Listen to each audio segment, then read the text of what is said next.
Hello everyone, welcome to the Red Men TV. It is Watchalong time. It is less than 15 minutes until Newcastle versus Liverpool. Liverpool's third Premier League game of the season, and it is a big one against Champions League qualifying Newcastle United. I'm joined by Errol for the entirety of today. Team is out. We've seen it. I've got it on my iPad now so that everybody else can see it. We didn't talk about Newcastle's last time. They've gone with Nick Pope, Trippier, Shah, Sven Botman, Dan Burn, Tonali, Guimaraes, Joe Linton, Almiron, Isaac and Gordon for the third game in a row. And Liverpool have gone with Alisson Becker, Trent Alexander-Arnold, Joel Matip, Virgil van Dijk, Robbo, Szoboszlai, Endo, McAllister, Salah, Diaz and Gakpo. What, Errol, are you most excited to see today from Liverpool? That midfield, I think it's what we're all. I assume we're all excited to see that midfield again. Not necessarily just because of Endo, but the fact that we've got someone who is going to be that orthodox six to allow McAllister and Szoboszlai to be a little bit more progressive in the work that they're hopefully going to do for us going forward. I think that is the expectation and hopefully the foundation for them now. They're both going to be that left side of the eight and the right side of the eight, provided that they both stay fit. So seeing what they can offer in terms of, it's not going to be as industrious as midfield trios of the past, but they. I hope. Well, it's not even it's not a hope. It's just there's got to be a creative flair. It's not going to happen. There's got to be a creative flair, a bit more of a spark. There's got to be a little bit more cuteness between at least, especially those two, and hopefully, it's almost a really high expectation now, and I don't think it's his fault. But we're almost expecting Endo to be able to just come in and just like slot in seamlessly, and I'm not disillusioned to think that is going to happen, but it'd be nice for him and for his confidence if he was able to get off to a good start, because one way or another he's going to play a lot of minutes for Liverpool this season. There's going to be a lot of responsibility in him being able to be that go-to guy in either tricky games, you get through in the deep end, whatever it might be. You're going to be the guy that people turn to in that six, and you're going to look to as kind of being that anchor for Liverpool going forward. Now, do we think that rebuild starts with him as the anchor and that's the future? No. But is that what we've got to live with for the time being? Yes. So the better he does now, the better stead that we've got in a year, 2 years' time, and we bring other players in and around that position, hopefully. So that, for me, is the one area where I'll be kind of watching closely and hoping that, you know, especially against this Newcastle side, we can actually hold our own and if not better them. Yeah, absolutely. We had a super chat here from Jose Cambrero, who says, need Endinho to be class, silence some haters. And absolutely agree with that one. And then we've got another one here from, I don't think it was a super chat, but it was from Rob, if I can just find it. Rob 2021, Endo! Can see it now. I'm really excited about this midfield. I think hopefully Endo is that base that gives Szoboszlai and McAllister that platform to go out and be a front five with Diaz, Gakpo and Salah. You know, we've obviously seen it, haven't we, where when we've gone to this sort of 3-box-3 formation, you know, we've very much split the field in two, and we've had 5 front lads and 5 defensive lads. I think McAllister, Szoboszlai, Salah, Gakpo and Diaz are as good as the 5 front players that you're getting in this league.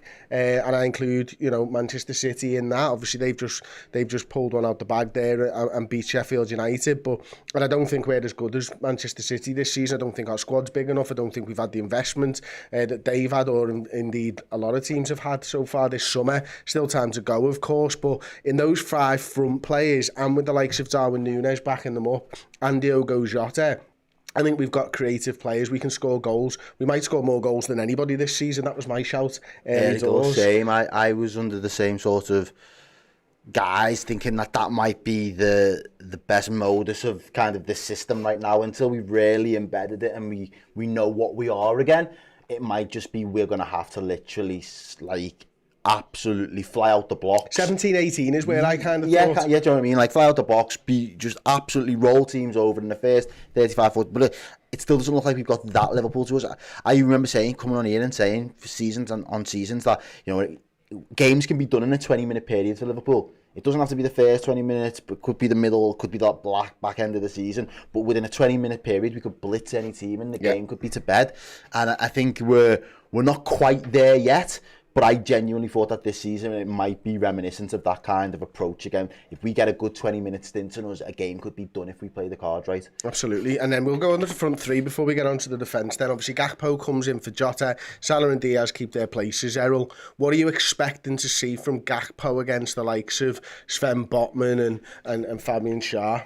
Run at them, you use your power, be able to kind of run in at them, or at least draw them out a little bit so the other two lads can run in behind you, and hopefully the gaps that they expose you're able to kind of get in behind and do something with. I'm talking the likes of the opening goal that we got of the season, the way Salah plays in Diaz, those type of runs again could be really important. But in order to get that space, Gakpo occupying those two centre halves is going to be really important, and how intelligent he is to kind of make them go wherever he is. And pull them around a bit. I think it's really important. You know, we said on the build-up show, that... Gotta stop changing the name of them. Can't keep up. She said you take marketing as well. But no, in terms of how... maybe I would have thought Núñez would have been the right for this type of game as well, because of what he likes to do when he gets to play through the middle.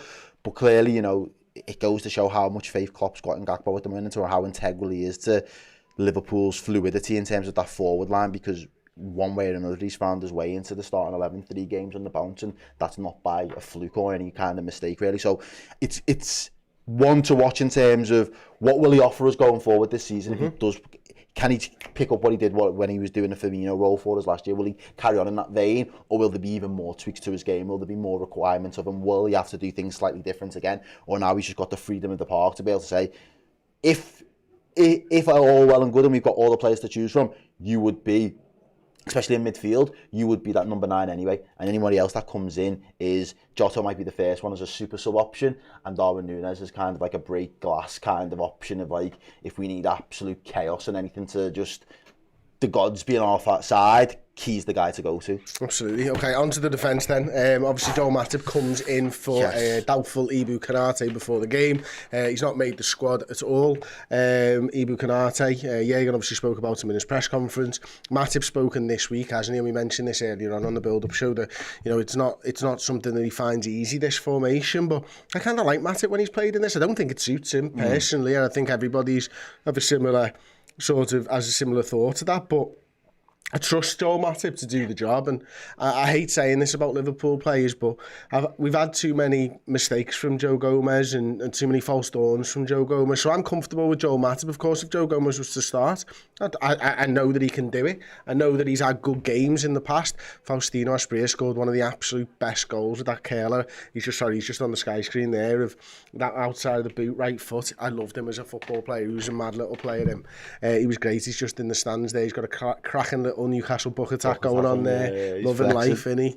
Anyway, Joel Matip would have had him in his pocket, and hopefully Joel Matip's got Isaac in his pocket, but I doubt that that's going to be the case, because he's a very, very good player. And he done well against us last season when we was at home. So he did, didn't he? It was something. Was it Sadio Mane was speaking about him? Do you remember back in the day? Was it? No, I think it was him. Is that actually paused there? What was said now? It's just part Is that a stupid advert? Yeah. Oh my God. Duped. Why have you done that? They just done your page off. Why have you done that? I don't know. Why did he pause their own advert? You get 30 seconds. I know. So you pause half of it. More marketing. I hate marketing. It's like, we came on air and we were talking about it. I was like, what the fuck's 3D looks on your toothpaste? And why am I buying it? Because it's got 3D looks. You 3D made shit up in front of me and you expect me to buy it? Like, I was 39 years old when I found out Aquafresh's 3 stripes were all the same flavour. Oh, yeah. And I felt duped. I felt like you've just completely had me off. There's no need. Why have you made them 3 stripes? To draw you in, literally. Well, it did. And also it had the best tube as well, didn't it? To be fair, like, you know what I mean? I'm sure Austin Powers had one of them tubes in the first movie, but I think it was for something slightly different than toothpaste, if I'm being honest. Anyway, I've digressed, and I don't know how I got onto any of that stuff. From Joel Matip, he was talking about him. Joel Matip. And trusting him. So you've got more trust in him than Brand. To a Swedish penis enlarger. Yeah, that's much what you do. And that's why they love us. But to the point you was actually trying to make in terms of Joel Matip's defensive capabilities, I believe when you drag him in out of the cold, he's intelligent enough to kind of know what's required, and he doesn't want to play above his station almost, where I almost feel like whenever I watch Joe Gomez, it's like he knows that he's got something to prove. He always plays like there's something that he's got trying to prove on the day, and it's like sometimes that you just need to do the basics right and kind of get your confidence back by knowing that for 2-3 games consistently you've just done the basics. You haven't went above and beyond. You've not tried to be a hero. You've not tried to be a Superman or nothing like that. But by doing the basics, it's give you the foundation to say, right, well, that's my base level now. I need to kick on from here. And as you said, there have been too many individual mistakes and massive clangers as well, because Joe Gomez reminded me, especially more last season than any other season in particular, was he'd have like a 8 or 9 out of 10 in like some big games. So you think, right, well, if you can do that in a big game, you know, Crystal Palace or West Ham or whoever it is that you throw up next, Bournemouth, they're going to be light work for you. And then in those games, when you know you're far better than any of the attacking opposition, you're dropping absolute clangers, and your defensive mistakes are making the other defenders now not trust themselves to be able to trust you with the ball. The defensive line shaky, Alisson shaky, so it kind of spreads throughout the whole team. So I don't think Joel, I think everyone kind of expects Joel to have a bit of a wobbler, but he'll Joel his way out of it in one way or another, and I think they kind of got used to that in terms of that part and parcel of his game, where they expect Gomez to be so regimented in how he does things, so when it comes as a shock to them, and it's like a false trust, it feels like a really weird dynamic. It feels like, in terms of his Liverpool career, I said it before, I ask more questions of Joe Gomez right now than I've got, whereas I'm quite happy where Matip is. Matip is what Matip is at this point in time. We've got the best out of that player. Yeah. Will we see the best out of him again? I don't think we will, but is his 6-7 out of 10 days good enough for us? When the rest of the team are on job, yeah, certainly. And I think that's the task today. Fingers crossed that's it then, hopefully. Sky just going through the teams now. Chris Pajak, who absolutely hates marketing, is going to go to an advert break. And you can tell that it was an advert done by Red Men, because this is it.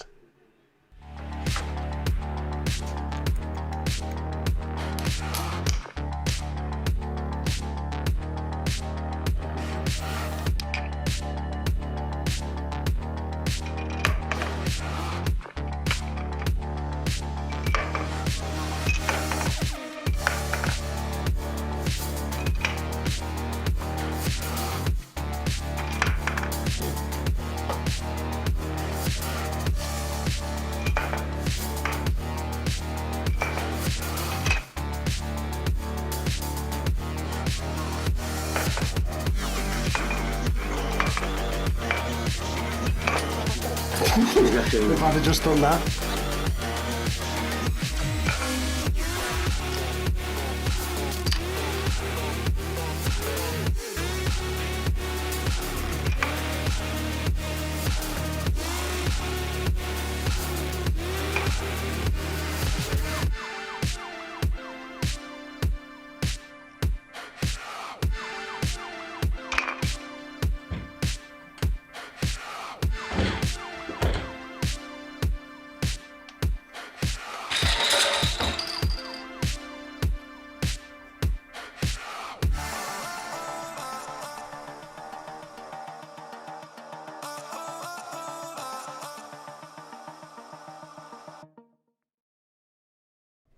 There you go. You can get Connect 4 from Argos, and you can get the Succession tees from redmenmerch.com. It was not an advert for Connect 4, believe it or not. It was an advert for the t-shirts that we're wearing.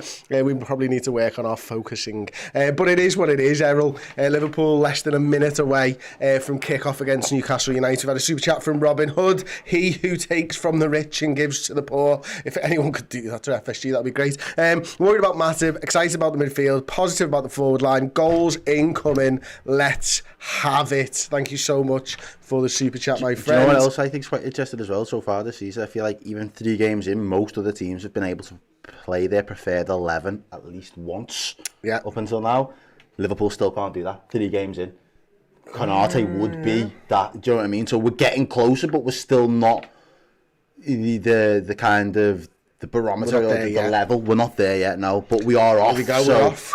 That's it. Matip with the big ball to Newcastle. Fantastic. Joe Linton's got it inside now. Anthony Gordon. Oh, there's Endo. Oh, shit. Someone sliced through. He's in the area. Big shoulder. Oh, yeah, he's got the ball inside the penalty area. And wins Liverpool a corner. Nice early start from Liverpool. We love to see it on the front foot. attack might be the best form of defence, because as soon as teams get into us first 5 minutes, we're all over the place. But Liverpool, Szoboszlai does really well driving. He spoke about that round the outside. He tries to do it again there, Pajak. He does. Looks like Robertson will probably take... In fact, I think we averaged 77% of our corners were outswingers. So there you go, it's an outswinger from Trent Alexander-Arnold. That was last season. Here we go. Oh, keeper. Oh, who was it? Matip or Virgil who got his head on it? It was Matip. And that's another thing, he's always a threat. He's always a threat in the box, Joel Matip. I was looking at this last season, Errol, about the outswinger thing. We were one of the only sides in the league who had more outswingers than inswingers. I think there was a couple of others, like 54%, maybe 55% or whatever. Liverpool was 77% outswingers. It's just going against the curve there massively, which is... I don't know, we scored quite a lot, though. We were still quite high in terms of corner, if I remember correctly, in terms of goals from corners, so there might just be something in that. What will be interesting today is who's going to be on free kicks. If we get anything in and around the edge of the box up against these, is it going to be Trent holding down that responsibility, as he's just sandwiched between two Newcastle players there and gets a throw in. It's Crossbow. Sorry, sent us a super chat going with a 2-1 win with a Szoboszlai goal. Ooh, I like that. We'll take it. Liverpool have got the ball. They're knocking it around the back now. We're just under 2 minutes into the game. Salah's got the ball. He's offside. Unlucky. Flag goes up early. What have you seen so far from Trent? Obviously wins the ball quite central to begin with. Then he obviously wins his throw-in on the right-hand side. Big press from McAllister there. Newcastle kick the ball forwards. And he's just tucked in again. He's quite central now, just drifted in. There we go. Oh, but we've got the ball. Salah's there. Oh, and it's almost a perfect pass to Salah as well. And that early press again from Liverpool. Szoboszlai, McAllister. Ooh. Newcastle seems to have started a little bit, I wouldn't say shaky, but they don't seem to have been as settled as maybe I would have been expecting it. They've not really been able to knock it around. They haven't really been able to get their press going. I think Liverpool have started the game probably the best we've started in the opening games that I've sat and watched us this season. Now we've got the ball now, we're knocking it around the back. Big Verge is probably going to play it back to the keeper, who will play it in turn to Joel Matip most probably, and that is exactly what happens. Matip goes on a wandering run, Trent tucks inside behind. Plays it inside. Oh, nice free little kick. Ball inside from Matip. And it's Cody Gakpo there, just drop dropping it into that, space, That's what we want to see from Gakpo, isn't it? And draw other players in, and centre-halves going with them into areas of the field where they're not comfortable.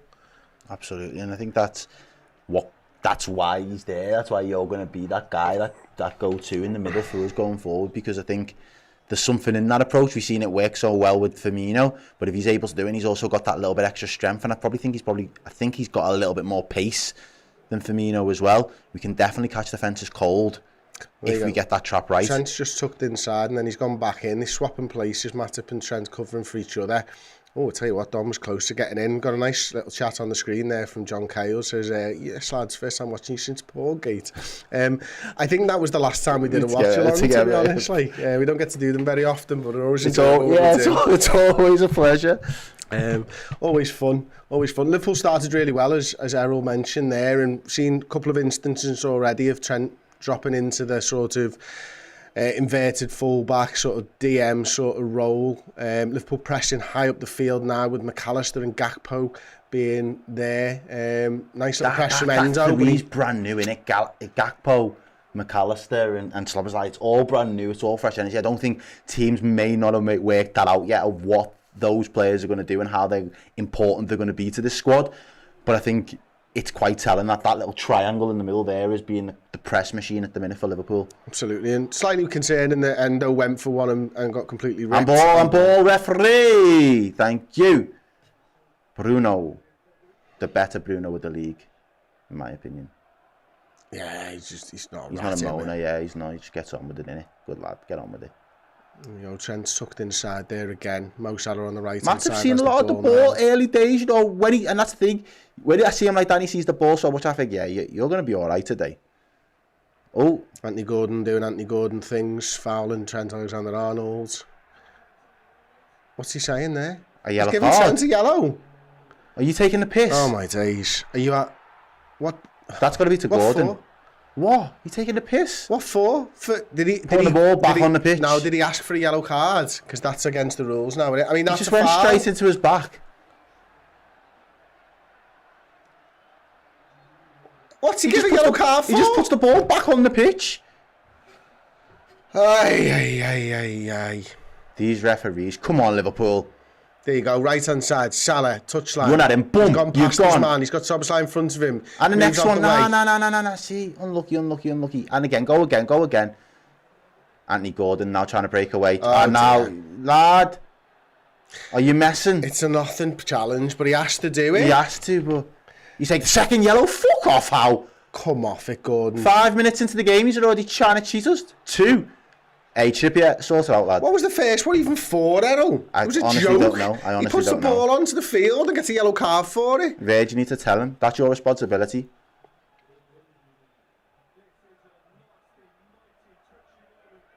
I can't believe he's even considering it. It's 5 minutes of the game, you're gonna. It's a hand, that's it. It's nothing bad. The thing is, Trent is going to walk a tightrope for the rest of this game, and Gordon's the type of player, he's a rat man, he is going to target him for that. He has to be careful. If there was Trent's now got to think about when he comes inside to when he goes outside, he's got another thing that he's going to have to think about consistently now for the next 85 plus minutes.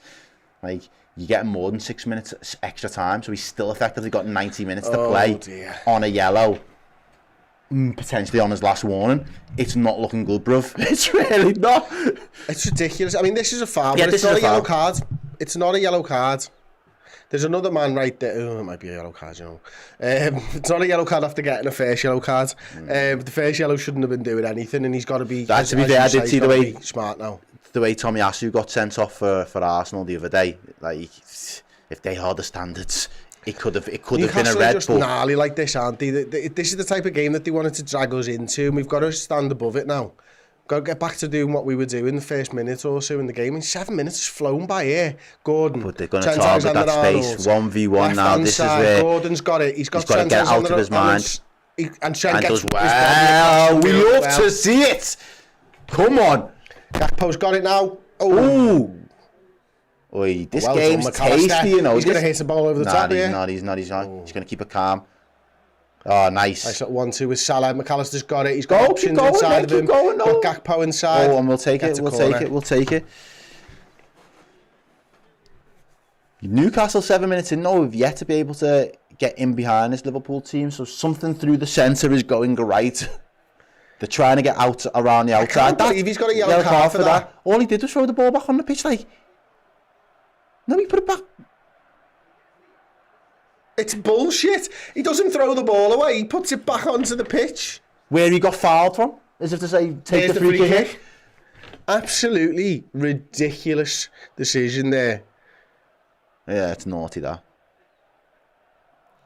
But Liverpool have got a corner. 8 minutes played so far. It has got off to a tasty start. Joe Matip's being wrestled to the ground there. Absolutely wrestled. It goes all the way over the top. Salah's now battling for the ball. He does well. Tonali, Salah, Trippier, Salah. Oi. Yeah. And what? Salah getting out-muscled by 2 and then gives away a free kick. Who is this ref? He's got hair. I'm not used to refs with hair. Wow, what's the script here? I can't remember. I did look this up before. Who's my man? Someone tell me in the chat who this guy is. He's an imposter. He's a fraud. I did look before, but I can't remember his name now. Yeah, LJ Smith says this ref thinks he's the star of the show. He does. There's Joe Gomez already warming up. This ain't he. He's trying to give it a little look. It doesn't look good. Klopp's already talking. Joe Gomez warming up. It's all strange things for the first 10, considering Liverpool have been the team on top so far. Newcastle take the goal kick, win the ball. Virgil's now got it. Robertson clears it, lifts the ball high in the air. Newcastle pull it down. Endo's saying it is. He gets a little push in the back, no free kick. Drops to Newcastle. They've got it with Kieran Trippier, right back now. Plays it inside, back over to Kieran Trippier. Liverpool hunting in packs though here, Errol. You can see the 4 of them there, mate. Is anyone going to pop out? Do a little press? Seems to have just got back into shape though. Gordon and Trent again. Love that. Oh, well played. Nice turn by Salah. Szoboszlai tries to cut inside. He's got 3 men around him. Runs into bodies. Still gets away with it though. We'll take that. Unlucky. Just not in the same wavelength as Endo there. Because we were just trying to play the ball through the lines and play forward. Right, Liverpool have got it again now. Robertson's got it back to the goalkeeper. Matip making himself available. Alisson decides to go to Andy Robertson, gets on his bike a little bit, hits the ball down the line. Nothing happening. Slips on the way through. 10 minutes played. Those first 10 minutes have absolutely flew. Hi, Dan United. How you doing, mate? Dan? Dan in the chat. Do you know him? Yeah, man. Good guy. Do content with him every Tuesday. He's a good lad, despite him being a United fan. They had a torrid time yesterday, so he's just checking in to see how we're getting. He's made up. He got back into it, though. Mate. Man, you were a shambles. They're going to struggle this season. But he already knows that. I'm not telling him out, and he doesn't already know. I love it when there's no right to reply. Enjoy that, Dan. Fume at your keyboard. And he knows what he's doing. He knows he'll give it to me on Tuesday, don't you worry. He's a good lad. Right, can we get some likes on the stream, please? I don't know how many we've got so far. I think there's only... I can't even see that, to be honest. How many are watching? 355 likes. We need some likes. Newcastle have got it. It's a foul by McAllister, was it? Yeah. Over 2,000 of you watching as well. Make sure you do like and share the stream. Let people know where they can watch the most biased commentary of Liverpool versus Newcastle. McAllister. See, this is why I don't want him in that six, like, trying to do all those recovery things. That's just not his game. So I've got Discord chat up here on my laptop, and Trent plays better angry, says Tony37.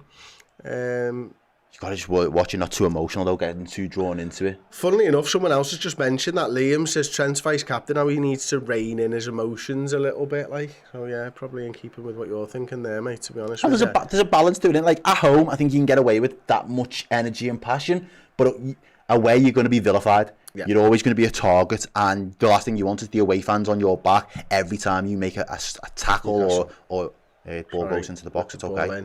Luis Diaz looks like he's got it here, and yeah, he wins. Oh, he's hit.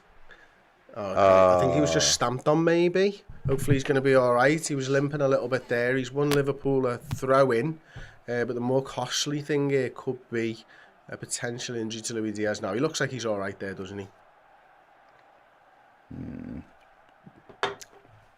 Looks like Robertson's going to take the throw in. You know, they're saying he's time wasting. Oh my days! Come on. Who's saying that? Oh, well done, Endo. Nice little ball from Endo. Wins it. Oh, Newcastle got the ball. Liverpool look like they really want to press high. Now, not in this position because obviously they were deep, but I think that's the plan, isn't it? If they can win the ball up high up the field, they will do today. Why not? Give it a go. This is the lads that you want in those midfield positions. Like, it's going to be a large portion of their game when they play for us. We've got to really get that back into our game on a much more consistent and fluid basis. Like, you're not going to get a better opposition to kind of give it a run against as well. Do you know what I mean? Newcastle are going to take the game to you for a large part. There they go already. They've just breaking into it. And there's Miggy there.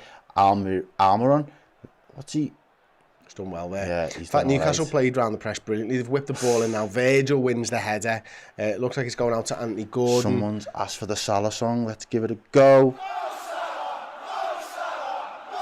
Back stick, lads. They've whipped the ball in. Oh, Trippier couldn't control it. Goes out for a goal kick for Liverpool. Brilliant play by Newcastle. Liverpool wanted to try and press them. They forced them back to the goalkeeper. Forced them back into that right back area. And yet, Newcastle were able to play around them, Errol, and get out. Yeah, they do that though. They're good on the ball. They're well drilled. Someone said it before. You know how well coached that they are. I think it's very true. That's how they've managed to, as well as having an endless amount of resources and wealth. They've been coached and drilled really well over the last 18 months since Eddie Howe's come into the fold. Liverpool now though. Ooh, there's no signs of that slowing down. Thought we were going to get a little counter attack there, but Newcastle have got it again. They just feel like last 5 minutes they've got a little bit of a head of steam up. I think they've just got themselves together a little bit. They've collected themselves now. I think Liverpool came out of the blocks. Obviously, early corner and stuff put them under a little bit of pressure, but Newcastle have grew into it. They're using the width of the pitch as well. That's a really good touch. He's done well there. Almiron's got it right hand side, plays it inside to, I think it's Bruno maybe. And that's really good by Cody Gakpo. See when he comes back. Gordon's got it on the edge of the penalty area. Isaac. Oh, Joe Linton, left hand side, takes the shot, saved easily by Alisson Becker. Into Alisson's arms. Just get that man over on the far side again, don't they? A little bit of luck there, but they do, yeah. just breaks to him nicely, doesn't he? Takes it on the first time, not really getting the execution right. But again, Newcastle will be looking for that a lot this game, seeing if they can get a spare man over, leaving them 1v1 with Trent or either Robertson. And the quality's got to be better than that. It's poor that from Liverpool. Obviously, Newcastle get themselves into some good areas in terms of cutting off passing lanes and stuff, but Robertson just poked it down the wing and there was no red shirt anywhere near him. Newcastle now got the ball again. Press coming from Gakpo. And they played through it again. Gordon's having a little good start to the game. He's had a shot deflected, Alisson saved. Nice and easy. He looks lively though, especially now Trent's a little bit cautious. He didn't really want to engage, get too tight then. He kind of half protected the space and kind of kept an eye on the man, which he might have to do. But equally, Trent's on come on, go down the right hand side. Now somebody needs support. Inside. Gakpo. That's a poor ball. That's a really poor ball. Is Diaz here? Because there was no real long busting run there. Matip's got it now though. Plays it into Szoboszlai. Flicks the ball out to Diaz. Who's going to go on the run ahead of him? Diaz. 1v1 chip, yeah. Do him. Hit it. Go on, keep going. Oh, what a save. What a save. That was a dangerous run from Luis Diaz there. So direct. I think that's what he's been missing from his game for me a little bit, just that directness. But go on, talk us through this, Paige. So Diaz gets it, mate. He goes inside of, I don't know if it was Trippier, wasn't it? And he pokes it outside of the boot, and it's a good save. You got to be really good to beat the man there at the near post, but it was on target though. Didn't think from when he picked the ball up that he'd be taking the shot, to be honest with you, but he's looking like he's absolutely on fire this season. A sentiment echoed by Betty Boo. There, Robertson with the outswing, and now who's it going to go to? Looks like they're aiming for Virgil. Newcastle clear the ball. Back out to Robertson, who's comfortable taking a throw in. And he does, he takes that back to McAllister, who's dropped deep. Are you one of those people? I think Virgil needs to get some better numbers for us in terms of these corners. Yeah, I'd like him to score more goals. Yeah. I think every defender should do better. Nobody scored enough goals for me, ever. Yeah. It's just one of those things. Salah never scores enough goals. Yeah. It's 30th season, I want 40. No standard. I'm greedy, lad, look at me. Is what it is. Newcastle playing it out. Are they going to get that? Oh, Salah does well to cut it out, and it's a goal kick to Newcastle. Let's get a song on. Go on, mate. Let's get a song on. Remind these lads who the real European royalty are. You've still, at the same time, still got to give a lot of credit to fucking Newcastle, man. Like, they're a well-run side. You know what I mean? So if you get a result here, you've done something really right. But we had so many of these last season. For me, it was like we'd get a big performance at a ground that was formidable, or the team was like in the ascendancy, and then we'd drop a clanger back to back on the road against teams that we should be steamrolling. As much as I'd love to see a result here today, it's how we back up these results, and we haven't even won this one yet either. Do you know what I mean? Yeah, it's a big concern for me, isn't it? It's a nervous thing, and it shouldn't matter this early on in the season. Sorry, Newcastle have just got the ball on the left-hand side with Sven Botman, I think it is. Plays it into Joe Linton, out to Anthony Gordon, who goes inside, back to Joe Linton, does well from Endo, wins the ball back. Well. Liverpool got the ball, Trent plays it inside, Szoboszlai, back to Endo, moving the ball quickly now, Virgil van Dijk. As the pace comes out of it, I'll come to you on the... Oh, no, McAllister's got it. He's played round his man. Press resistant, we love to see it. Trent, wayward pass. Yeah, one of the things I was going to say is, I know it's too early at the moment, Errol, but like, if City are on 9 points and we're, let's say, on 4 after today, you are kind of looking at it going, how do you get back into this, aren't you? That's the problem with this Man City side. They've just changed the way you view a league table at this part of the season, haven't they? You've got to be on the necks constantly. You've got to be within touching distance for them to break a sweat, because they could do it at a canter. We've seen them do it at a canter before, and I think Liverpool are going to have to find their best very quick in order to really put any realistic pressure on City. At this moment in time, I'm convinced that we can do that. I'm convinced that we've got the ability to do it. Can we sustain it? That's the question. As I said, we could get a result here today, but for me, it's get the result today, and then what do we do the following 2 games afterwards to really kind of set that foundation and set yourself up right and build that momentum? Because so many times last season, you'd get a result, but you'd get no momentum because the following game, you'd just drop yourself back in the shit.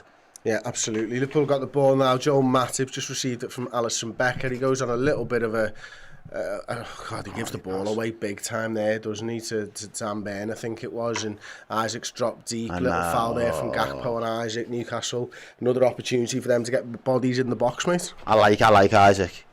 Good player. Yeah. He's probably one of my outside of our forwards, he's probably one of my favourite forwards in the league at the minute. He's exciting. He's a classy player. He looks like he's got all sorts of finishes in his locker. He reminds me of a little bit like Sturridge. Yeah. Where he's just got loads of different finishes in his locker. Newcastle have got the ball. He didn't take the opportunity to load the box up. Looks like Dan Burns going for a bit and down the left-hand side there. Oh, bad touch though from him that time. Bad touch. Trent does enough. Gives them a throw in. Lee, Guy, afternoon. Errol and Chris, come on you Reds. Good afternoon, Lee. 7-4-6s, we're not winning the league, so I'm not fussed about City. Sad to say, I know. Until it's not possible. That's what I mean. A new season, you should never, when you've been as good as we've been, you should never really have that mentality. But I can understand why you've got those reservations. If you have a big transfer window, you're thinking you can win the league. It's the fact that we haven't had a big transfer window, innit? That's what it comes down to. Liverpool got thrown on the right hand side. Nick Pope's just headed it out for a big ball from Trent over the top for Salah to chase. Again. Be lovely. It's going to be a 1-0 game, this, innit? It's got or a 0-0. It's got that road all over it, I reckon. 21 minutes gone. 21 minutes been played already. 2 shots each. Yeah, Newcastle had slightly more of the ball, that graphic suggests. Doesn't feel like that. But Diaz nearly did really well. Unfortunately, it's out for a Newcastle throw-in. ACXEDITZ says, thoughts on Salah to Saudi? Go on, Errol, I'll let you go on that one. He's not going anywhere. I might just have to jump in if anything mad happens for commentary purposes. He's not going anywhere right now, but I don't begrudge him if he was to leave in the next 12 or 18 months. I think it's probably the next step for Salah in his career, and fair play to him. Like, you know, the Saudis are going to put money into Liverpool Football Club one way or another. We just might have to lose a player or two in the process.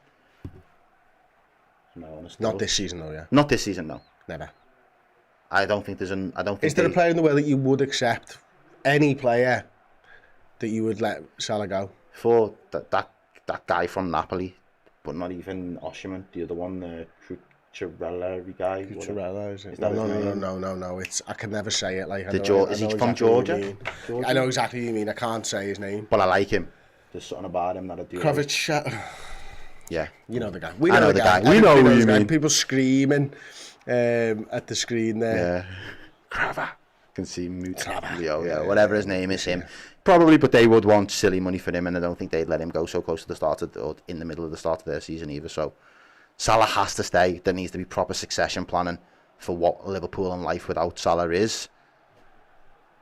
Cravadonna might be the easiest way of saying it. Gakpo, Salah, right hand side. He's got Dan Burns, 1v1. He's heading to penalty area. Shoots! Save straight down the throat of Nick Pope. Too much. And they're out already. Kieran Trippier, is it? Right hand side. He's got men ahead of him. Chooses. Liverpool got the players back now, haven't they? That was nice from Salah though, wasn't it? And Trippier's continued his run down that right hand side. He's heading up Virgil van Dijk. He's barging straight into the penalty area. Endo's covered the space brilliantly, wins the header. Senses where the ball's going to go potentially. Versed as well. We've got it. Instead of giving away a corner. And Liverpool are now going to be on the break with Robertson, Tonali's there pulling them. And maybe that should have been a free kick to Robbo, really. Just as he's about to pull the trigger, he gets pulled down. But no, the play will continue. We're not... I know it's only 25 minutes, but they're not just playing through us through the middle, are they? No. Like, that was my fear, you know. They're playing down the outside. They're going round the outside, really. And I think that might suit us a little bit because... Robertson's used to that. That's where he's probably nullified most of the danger in his Liverpool career. Don't really think he likes to be drawn into that half space at the minute. Nice turn through the middle there though, but Liverpool come away with it. Salah, decent touch. And there's the mistake. Gordon's still on goal. 1-on-1 with Alisson and it's in the back of the net. Did I see the linesman do anything? No, that is 1-0 to Newcastle. And that was a soft. That is fucking shit from Trent Alexander-Arnold. Errol. Absolutely fucking shit. It's the second game on the run. He's cost us a goal. He's made a big mistake. And I'm more forgiven for that one than any because it just gets away from him as opposed to, You had time to get the touch under control. Look at just Salah and he just doesn't taking it on his left there. He just was never in his body shape was all wrong to receive it. And look, he just takes and there's just no recovery pace. That's what we were saying before. Joel Matip's well out the picture. Verge looks despondent. It goes under his foot. And they can't do nothing there. He even tries to get the soft pulling back, but 1 goal down is better than 1 goal down and a man sent off. So, And I said defensively, man. It's shocking, that. Absolutely shocking. Because I think they might mention it in the commentary that the ball's going to Trent's left. It has to go to Trent's left foot because Anthony Gordon's there. He's let it roll under his foot. He's taking his eye off the ball. He's thinking about his next move, I think, before. Anyone can make a mistake like that, don't get me wrong. There's no pure hatred here on Trent for that. It's a shocking mistake. A very important time for the game against the side that don't, over the course of the last 12 months, concede a lot of goals. No. And it's really, really poor from Liverpool. And Alisson's left with no chance. It megs him in the end. It's an ex-Everton player. It's fucking shit. And because he was on that stupid yellow card, he couldn't even bring him down. Absolutely spot on. Very, very disappointing there. Need to get back into it quick anyway. That's the How thing. do we respond? Because this Newcastle seem buoyant now. Yeah, we've got a super chat there. I've got it from Trig Josh, I think. Chris, do you think the Klopp is getting frustrated with the constant... Oh my God! And there's a pen. Oh no! And there's a pen. It's a pen. And it's a... Is that a red? And someone's gone. Trent's gone. Virgil. Verge is gone. Lovely. This could be the afternoon of all afternoons, ladies and gents. You're about to witness a horror show. You are about to witness an absolute horror show here, ladies and gentlemen. Whee! Oh, shit. How bad was it? Because I just glanced up and saw the foul, but I didn't see how bad it was. I mean, anyone want to... Isaac's down. He's still down. The referee pulled the red card straight away. VAR are going to have to look at this. Virgil van Dijk's fuming, can't believe it's a red card. But was he the last man? That's, I suppose, the question at this point. And if it was a cynical foul and he's last man, that's what the referee and the VAR will be looking at. Was it a dirty foul? I don't know. I've not seen it back yet. Same as everybody else. This is what we're going to look for now. But this could go from bad to worse inside a couple of minutes here. 1-0 down. I spoke before, mate, about 20-minute periods when we blitz teams and then the game could be done. Newcastle could have done the same for us. They've weathered the storm. There we go. Good ball. Oh, it is. It is, he's cleared them out. Lord, I haven't really got much defensive Virgil there. He's outside the area. Oh, no, he's not. And he's not even in the area, so it's never a pen. And he actually gets the ball. I don't know how that can be a red. That can't actually be a red. Free kick to us. To them. No, free kick and he sent him. Off. There you go. Doesn't matter. He must have gone through the man. That's what Dave said. Wow. Unbelievable stuff here. I mean, we were all talking about, would you rather Matip or Gomez? We're going to get both of them right now. Errol, captain of Liverpool Football Club. He's talking about Trent being vice captain and keeping his head. And wait, if I speak, bro. And now we're going to lose him for what? How many games straight red? You're not going to appeal that one. From bad to worse in a 5-minute period. Liverpool have capitulated. That is fucking shocking. And if we do not go into the transfer market, I know it's only 3 games, right? But Matip, Gomez and Ibu's already injured. Matip and Gomez aren't far away from an injury at the best of times, and we're missing our captain for 3 games. Jake says, I'm fed up with Trent. He's an absolute joke. Well, Trent is your captain now. Virgil's good clock trying to protect him there. Oh, people are saying, bet 1 game for a cynical foul. He gets the ball. Why doesn't VAR see shit like that though? Why are they so blind to see? Does he go through the man to get the ball? Is that the angle that we can't see? Yeah. Right, okay. There you go.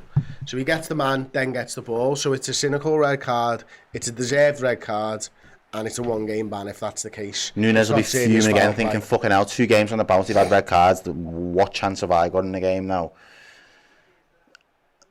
Joe Gomez there, stripped off, ready to come on. Liverpool 1-0 down, 10 men, 30 minutes played, away from home. Endo, 2 games on the bounce, is probably thinking, what the fuck have I walked into here? Unbelievable. Is that defender for Newcastle missing a finger?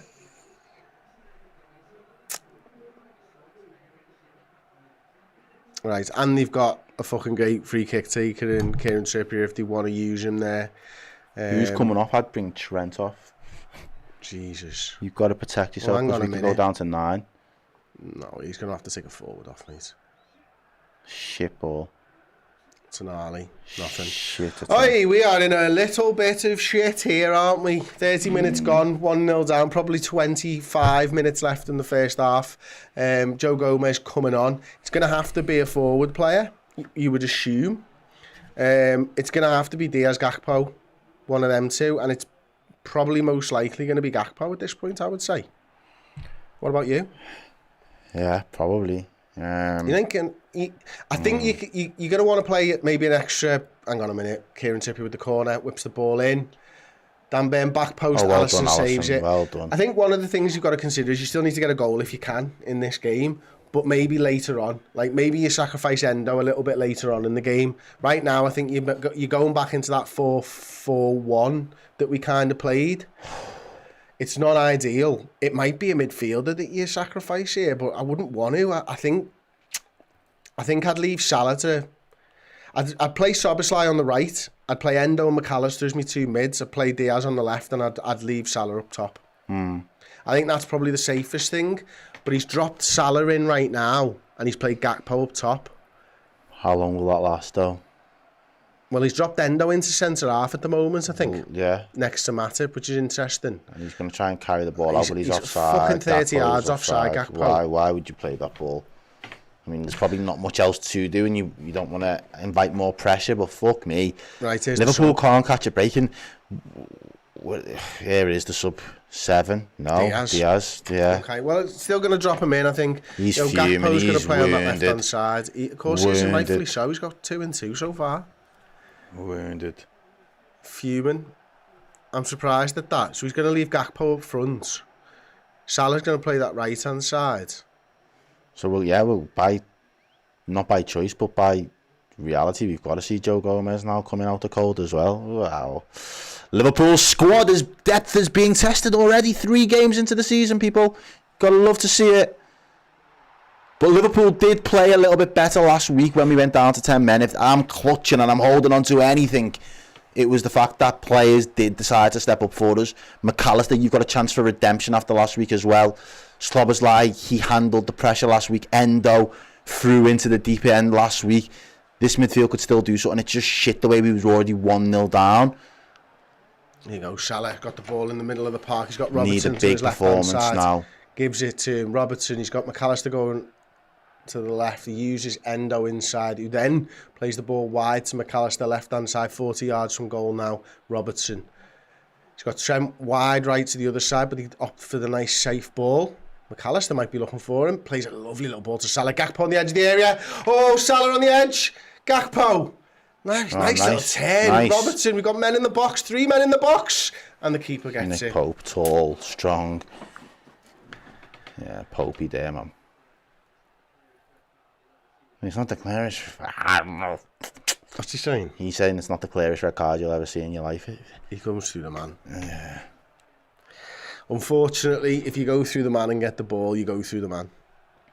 Nothing else matters. It's fucking stupid though, isn't it? And we're on the back foot because of the mistake. Exactly, anyway, and it just takes a little something out of the game for me that, like, I don't know, just fucking... Again, more questions, and Gordon's just roasting Trent at the minute. He's really stepped up, and he seems to be enjoying his afternoon so far. Tricky little shit he is. Yeah, he's... Oh, God. Trippier, right-hand side. Got Robertson in front of him. He's going to try and whip the ball in. Gets a little handball off Robbo, maybe. Surprised they haven't given nothing there. Endo does well to cut the ball out. Beth McCard with the super chat. The red card. I am speechless. I think we're all a little bit like that. You know, it's a complete capitulation from Liverpool inside 2 minutes again, isn't it? Big mistakes from Liverpool, though. It's not the referee, I don't think, at that point. The referee earlier on for the first yellow, but Trent makes a sloppy mistake and don't let the ref give red cards out. Don't make those challenges. Does well there. Fuck off. That's a great effort. Oh my what God, a save. Alisson What a save. What a save. Fucking hell. Look at this on the replay page. Mate, How? it was on. How? What does he do here, page? He knocks it onto the bar. Oh, what a save. What a save. Bear paws it away. What a save. He gets the execution spot on. That's a fucking massive save. He's unbelievable. Wow. Wow. Dangerous and clear, though. They've got another ball in. And it's Gomez this time. Well. He does it on the chest again, and this time, ooh, the execution's not on target. Alisson fucking Becker saving Liverpool's bacon. Not bacon. I was going to ask. Bacon. Some save that. Oh, my God. Oh, wow. Both hands in the end. It's the second one that makes the big difference as well. Jeez. Yeah, Isaac's coming in, isn't he? Look at that. Comes to a crowd of people as well. He can't really see it. He does so well. So well. Fucking hell. Liverpool we've got to adapt the siege mentality here now. Nobody wants to see us do well on or off the pitch at this point. The daggers are out and they're absolutely made up when anything goes wrong for us.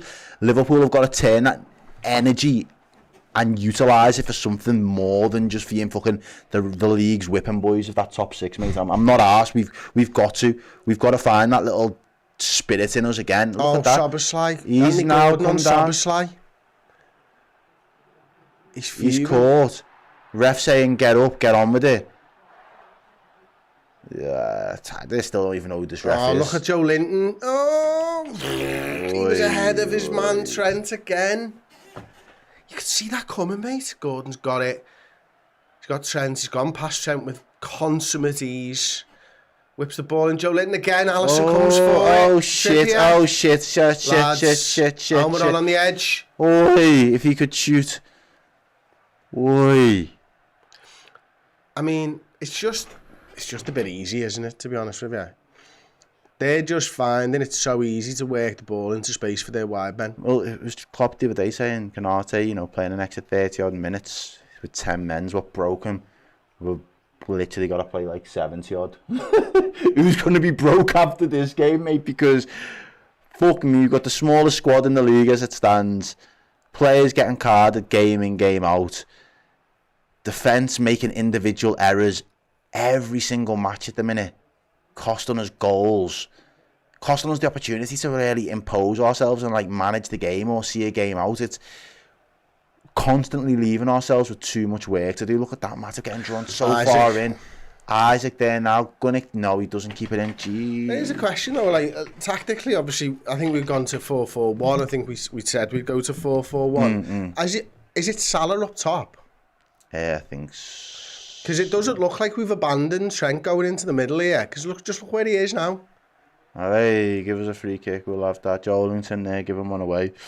I'm sorry, but even when we've got 11 players, we're struggling with the transition between Trent moving from one place to another, and yet we've gone down to 10, and it looks like we're still trying to do that.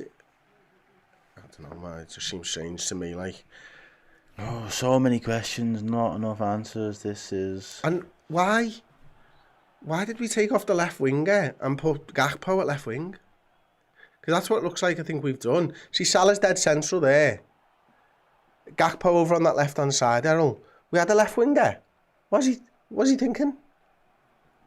Again, this shows how important Gakpo is to whatever this side do at the minute. And like I said to you before, you've got to step up and prove it then. And I know these are adverse circumstances, but bro, the manager's not hooking you. And I'm not saying your performances deserve to be hooked, but you're clearly his guy. Yeah. To be the most effective, we've still not been able to see our strongest team yet. He absolutely steamrolled and bullied into him then. Endo just got absolutely bum rushed by whoever that was. Not good at all. He did well, he turned him actually. Yeah, Josh Owen, I kind of agree with this one. Get to half-time, get Nunes on, we need pace, hit them on the break whenever we're penned in. It's not a bad shout at all. I mean, obviously we've got Salah's pace that we can use. Tactically, I think Salah will work a little bit harder for the team. So, but I understand the sentiment, Josh, certainly. I'm a little bit perplexed is probably the word with why we took Diaz off. I mean, he's the one lad who nearly scored. He kind of makes it himself. He scored 2 and 2. Yeah, Gakpo though, 1-on-1 with the goalkeeper. With a terrible touch. Oh, I can't win it. He can't even win a fucking corner. Unlucky. I want to say unlucky, but we need more. We need... Come on, someone through the middle. There's nobody there through the middle. It's 3-on-3. Trent's trying to cover into the middle. He's got a long way to go to get close to his man. Now he needs to be alert. He doesn't follow them and he follows the ball. What is he doing? We get away with it. Robbo... Oi, this... Well done. Yeah, well done. Well done, Liverpool. Salah drops deep for it, Szoboszlai, but we can't get out. Break quickly now. They've just got more men than us. It's obvious, but Szoboszlai down that right-hand side, he's got Anthony Gordon in front of him, skips past him, no problem whatsoever. Gets a little push from Joe Linton, pushes back. Endo's got it, plays it inside to McAllister, who's got Gakpo ahead of him, chooses Salah instead. Endo again. Got to get bodies to the right-hand side. It's too central here. There's no width whatsoever. It's going to be very difficult to play through them. Very, very narrow. Endo does play through them. Though, and then we're going back. Still need that width. Still need that width. There's the width. Well done, Trent comes. As you said before, sometimes he'll just drift over. If the space is available, he'll just drift over and occupy it, which is what he's doing now. He's high right at the minute for his Trent there. To the other sides. Robertson's got a little bit of space in front of him. Isn't wanting to use it. Trying to draw Newcastle out and create a little bit more space for us to play through, I feel, at this moment. As soon as Newcastle start to come on to them, I think that's when Liverpool are looking to pounce. Here you go, look, they've broken forwards a little bit. Is there a ball over the top for somebody? No, nothing. Yeah, they're spreading Newcastle out. It's too compressed for them at this point. So it's back with Joe Gomez, who's turned beautifully twice for no reason. Endo. Back to Matip. Now the press comes from Newcastle. This is where we've got to watch out. And then we just go just give the ball away. Just give it back to them, have we? Stupid that, mate. And it's a free kick. You worked for what you wanted and you panicked as soon as they pressed. Oh wow! And Newcastle straight. They're not time wasting now. They smell blood, Absolutely. and I get it. What I don't want to see, I don't want us to be feeling sorry for ourselves. Though we've got ourselves into this position, there's still plenty of time to at least come away from this game with something. At the minute, I think the other day someone said, would you shake hands at 1-1? I think right now we bite the hand off for 1-1 because saves the blushes really from the position that we found ourselves in. But that's another good ball into the box, a diagonal. Does really well. Endo again, just getting his body in the way. It's twice he's done that. He's worked it really well. Joe Linton should be getting a yellow card for one of these. That's twice now at least. Jackie Hooper fan says, how to join the Discord, please tell me. You need to sign up as a club legend, or a legend, sorry, on redmenplus.com. You can join the Discord. They're all discussing the formations at the moment. Scott T says it's a 3-3-3. After Tony said, what formation are we playing? I'm pissed. Nice, like that. Keegan773 says, football a non-contact sport now. Pretty much, yeah. Errol is going for fruit gums. Now, if you remember a fruit gum, they are very, very chewy and get stuck in your teeth. So, Errol, what do you think about Liverpool's performance so far? Not very good. It's not very good. Trent down the right-hand side. So, mate's got Gakpo centre. He uses Salah, who's got Gakpo centre. Szoboszlai inside of him. Robbo round the outside. And it all just kind of fizzles out, I think. McAllister. Pull back. Come on, rep. We had a good opportunity there, Errol. Good defending by the defender getting in the way. Look at that fruit gum. Tough to talk when you got a fruit gum in your gob, mate. Yeah. Do you want me to just keep going for a minute? You don't mind. Problem. It's a blatant foul of McAllister. We're 35 yards from goal. It's too far for a free kick from Trent Alexander-Arnold, but is it too far for a free kick from Dominic Szoboszlai? He's putting it down with intent. He's got murderous intentions here, Errol. Kill it. I can see no, it. It's Trent. It's Trent. He's going to whip it into the box. Yeah, he's gonna... I like the murderous intentions thing, to be honest. I don't know, you know. A dead ball. I don't know, you know. No. He's had a pop. Yeah. He's had a pop. But maybe they were a just dead ball situation might be our best opportunity to get him back into the game, but I think that was just a little bit too far to bank on. Have you finished them already? Yeah, man. Done well there. Did you chew? No. You just swallowed them all like fucking eating fruit gums like paracetamol. Yeah. Sounds like a glass of water. Two of them. Boom. See you later. What was the point? I mean, you're supposed to savour a fruit gum. I know, but the £1.25. You know, would you be fucking shot that price? I know. But crazy. Fruit gums or fruit pastels? Them all day. Yeah, they are nice. Like, you can't be having them on a Watchalong. No, that's crazy. No, they struggle. They do struggle. The struggle's real. Not as much as a Liverpool here today, though. Fucking hell. Oh, ran through the back of him. So you can get. I was about to say, third one, lad. I know that, and that's the third one. But let's deep it. You went through the man to get the ball. You've got to give it, ref. I want the same energy kept now. Oh, man, then ball. Yeah, and that's his third time. No card. This game should finish 10v10. LJ Smith says it's not the third time. It's the fourth time, Chris. Sounds okay. I'm with you on that one. Well, 4 times is 3 times too many if you're not seeing a card for me personally. And that again, that time is tonight. Oh, you're going for the Maltesers. Easy to eat. How you feel about me chucking one into your gob? What? You good at catching them? No, not live. Fuck that shit, no. Chucking up for yourself? Yeah, probably could. On 3. Go on then. 3, 2, 1. Oh yeah. You do it? 2 for 2. Love that. That's how we do. Feel good. Feel like we're going to score off this free kick. Now Robertson whips the ball in. Gomez. Sorry, Gomez. There's no Virgil on the pitch. Gomez doesn't score goals for Liverpool, but it was another set ball situation. Liverpool have a corner. Do you want to do a half time? I throw one to you and you throw one to me at the same time and see if we can catch now that you got your confidence up? Maybe. Or you're just going to spill them all over the table instead? Over the table, yeah. So dang now your phone. I'll eat them once. And drop it again. Fucking hell, Errol. Where did that one go? On the floor. No, it didn't. It went on my chair, which means I'm going to have a shitty heart if I don't do so. Trent with the corner kick, whips the ball in. There was only 4 minutes of added time somehow. Salah getting pulled back. It's a weak penalty shout, to say the least. Dom, done 2, done 3. Still got the ball somehow. Still got the ball. Wow. My word. Impressive. McAllister's doing the same. Free kick. Anything, ref, just blow your whistle. Blow your whistle, bitch. Tonali's done well there, hasn't he? Against this Wow, referee. It doesn't fucking take much. How you looking to give a card as well? Errol, how the fuck are we only playing 4 minutes of extra time in this half? I haven't got a clue. Haven't got a clue. Now, wasn't that a foul on McAllister? Or one of the 3 fouls on Szoboszlai given? Because the ref has got an agenda. He's been given a script today. And in that said script, Liverpool will not come out on top. I don't want to feel sorry for myself. I don't even want to blame it on the ref. I just want this Liverpool team to do the unthinkable right now and absolutely batter these in the second half. I'm asking a lot, and I know I'm asking a lot, but fuck me. I said to you before, certain players need to do the talking on the pitch. We've been chatting the wrong shit, man. Isaac's got it 30 yards from Liverpool. He's done fuck all as well. I think Endo's kept him. A couple of players have kept him quiet. I think their best player's been Gordon, hasn't it? Easily been their best player, the most influential.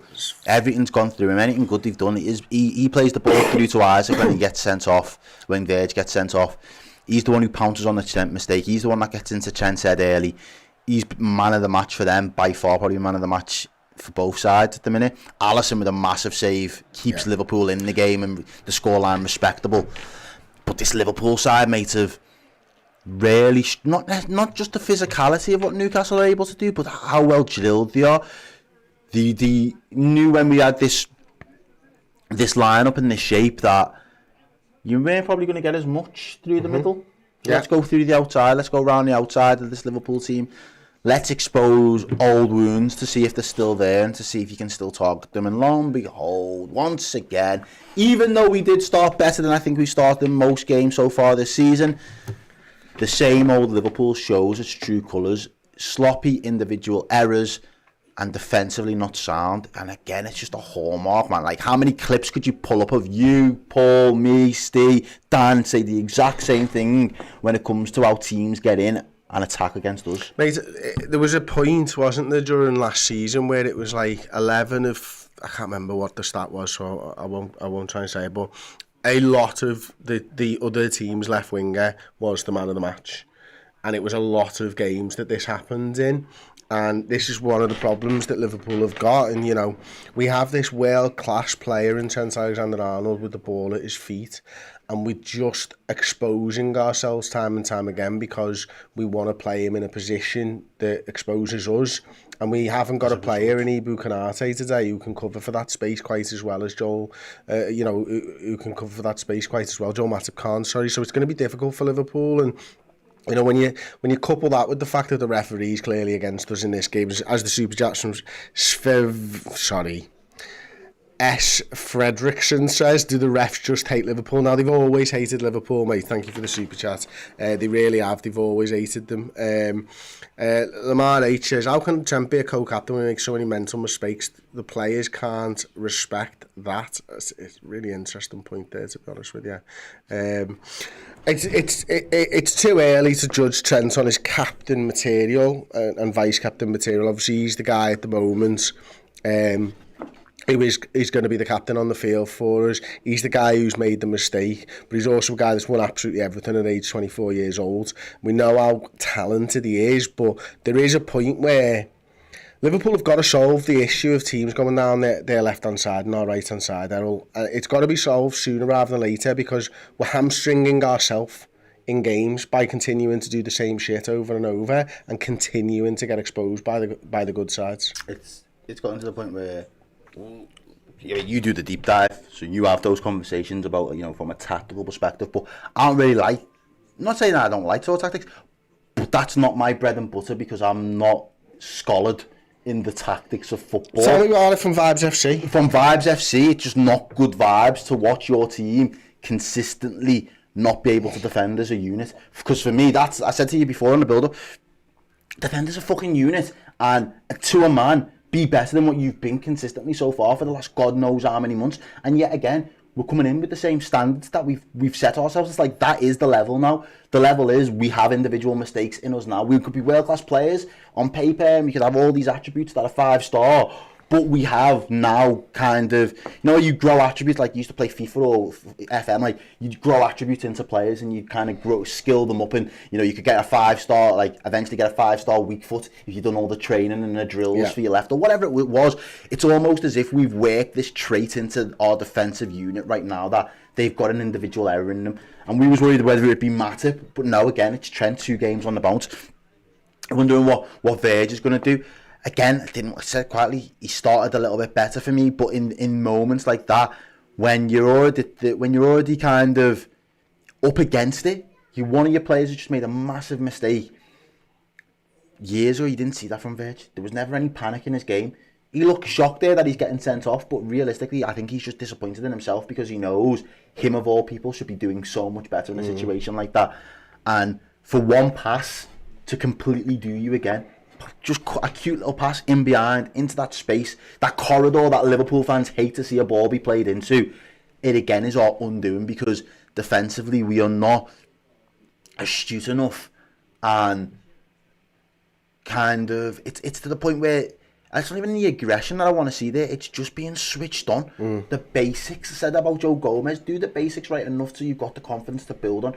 We're not doing that, and again that will eventually zap individuals' confidence, which then leaks into that back line, which in turn will have an effect on how Alisson plays. He did it before, just hoofed the ball and just gave the ball back to them. It's like, it's not really what we want to try and do when we've kept the ball for a good 10-12 passes. We don't want to just give the ball back to them, but here we are because everybody's a little bit out of sorts now.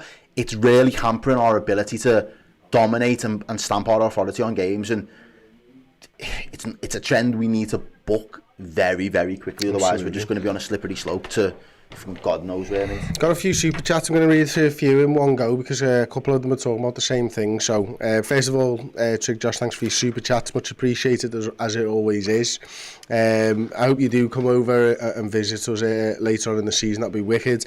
Trig also says, do you think Klopp is getting frustrated with constant failures in the transfer market by FSG, or do you think he likes to rise to the challenge of competing with the players that he has? And before we answer that one, there's another one that's very, very similar. Is it a matter of FSG refusing to spend, or is Klopp not vocal enough in his needs? A mix of both. Has to be a combo. No, what convinces to spend? That's from Bumberdog. So I suppose the two questions have kind of been asked there, haven't they? And you know, bigger picture stuff. This isn't for the game of Newcastle United versus Liverpool, but bigger picture stuff. Where are we now in terms of how are you feeling about what's going on in the transfer market for Liverpool, Errol? Massively disappointed, and I've said it in numerous places, spaces, lives, streams, whatever. FSG backed themselves into a corner this summer. The Jude Bellingham stuff from last season really lingered on, and the inability to get that deal over the line in one way or another really showed where we're currently at. Not necessarily in terms of pull or anything like that, but just in terms of the type of player and profile that we're actually going to try and identify and bring in. And I think there was a large part of me had the belief that at one point Jude was viable because of what we needed, but as the course of last season went on, I slowly started to realise that maybe him on his own isn't going to be enough regardless, and I wouldn't want to rest that much responsibility on one young lad's shoulders to say that you're going to have that transformative effect that this team needs now in that area. Fast forward to the point where we bring in two new lads for midfield, and you think, all right, they're replacing Keita and Ox, and you think, okay, yeah, we need to just build on that now, get someone else in and around Fabinho to learn off him, and then the next minute he goes out the door and Henderson leaves as well. All of a sudden, from me feeling as though FSG backed themselves into a corner, they've absolutely shown the hand and shown how weak they are right now as operators in the transfer market in terms of actually putting your money where your mouth is, because I've been left resigned to the fact that I don't think there's a transformative... The way we're currently playing, there isn't a transformative player in the positions that I think we need that I needed identifying that will get us back to where we want to be and keep us without missing a beat. And when I say without missing a beat, it means you've got to come in and hit the ground running. Those players are rare as rock and horse shit right now in this current market, especially for the budget and the price that FSG want to operate with. So now we're hoping that we're going to get a number of lads that can kind of grow into this team, and the stalwart and the spine of the team can consistently be good enough that other players around them can play at 6s and 7s, and we're still going to be better than 2/3 of the team in this league. And I said we've lost our fear factor. Yeah. Like teams will, you seen it in Bournemouth last week, teams will want to come to Liverpool and say, right, early part of the season, if we get beat 3-0, we get beat 3-0, but there's nothing about testing ourselves to see where we're at against this Liverpool side. FSG have simply failed to reinvest in this playing squad to the levels that are going to be capable of challenging City week in, week out. You mentioned it before.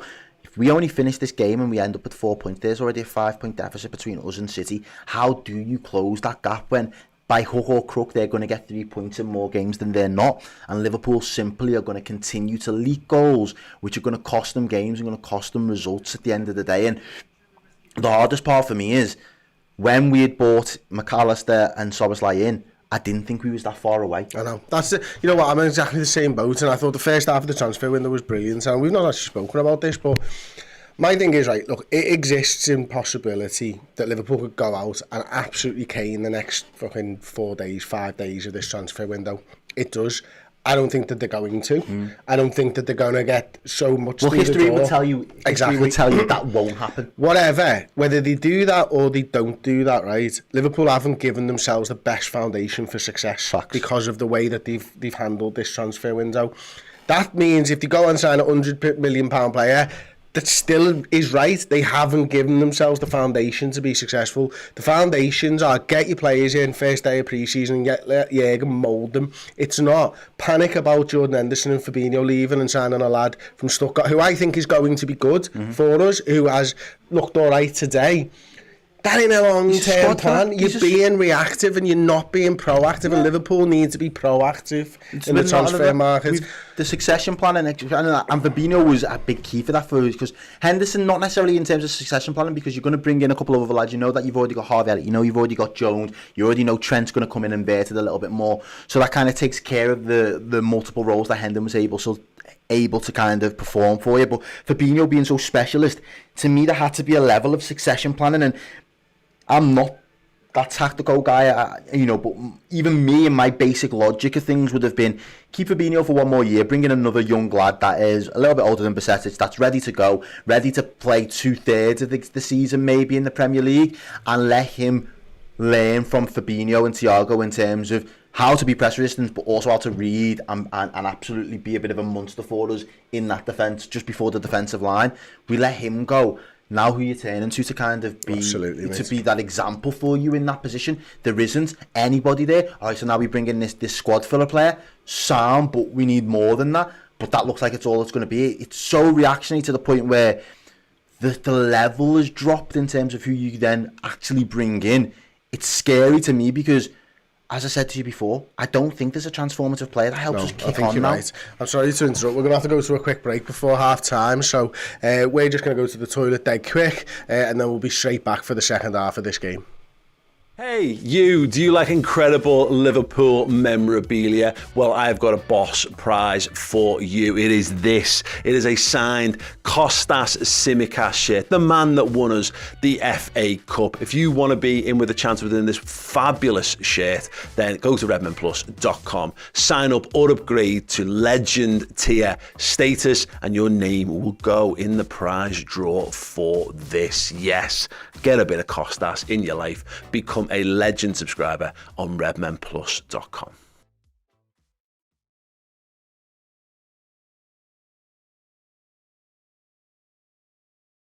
Hey, what's happening? Our brand new book, Bobby Firmino, Best in the World, is available to order right now. There is a normal edition and an author-signed edition on redmenmerch.com.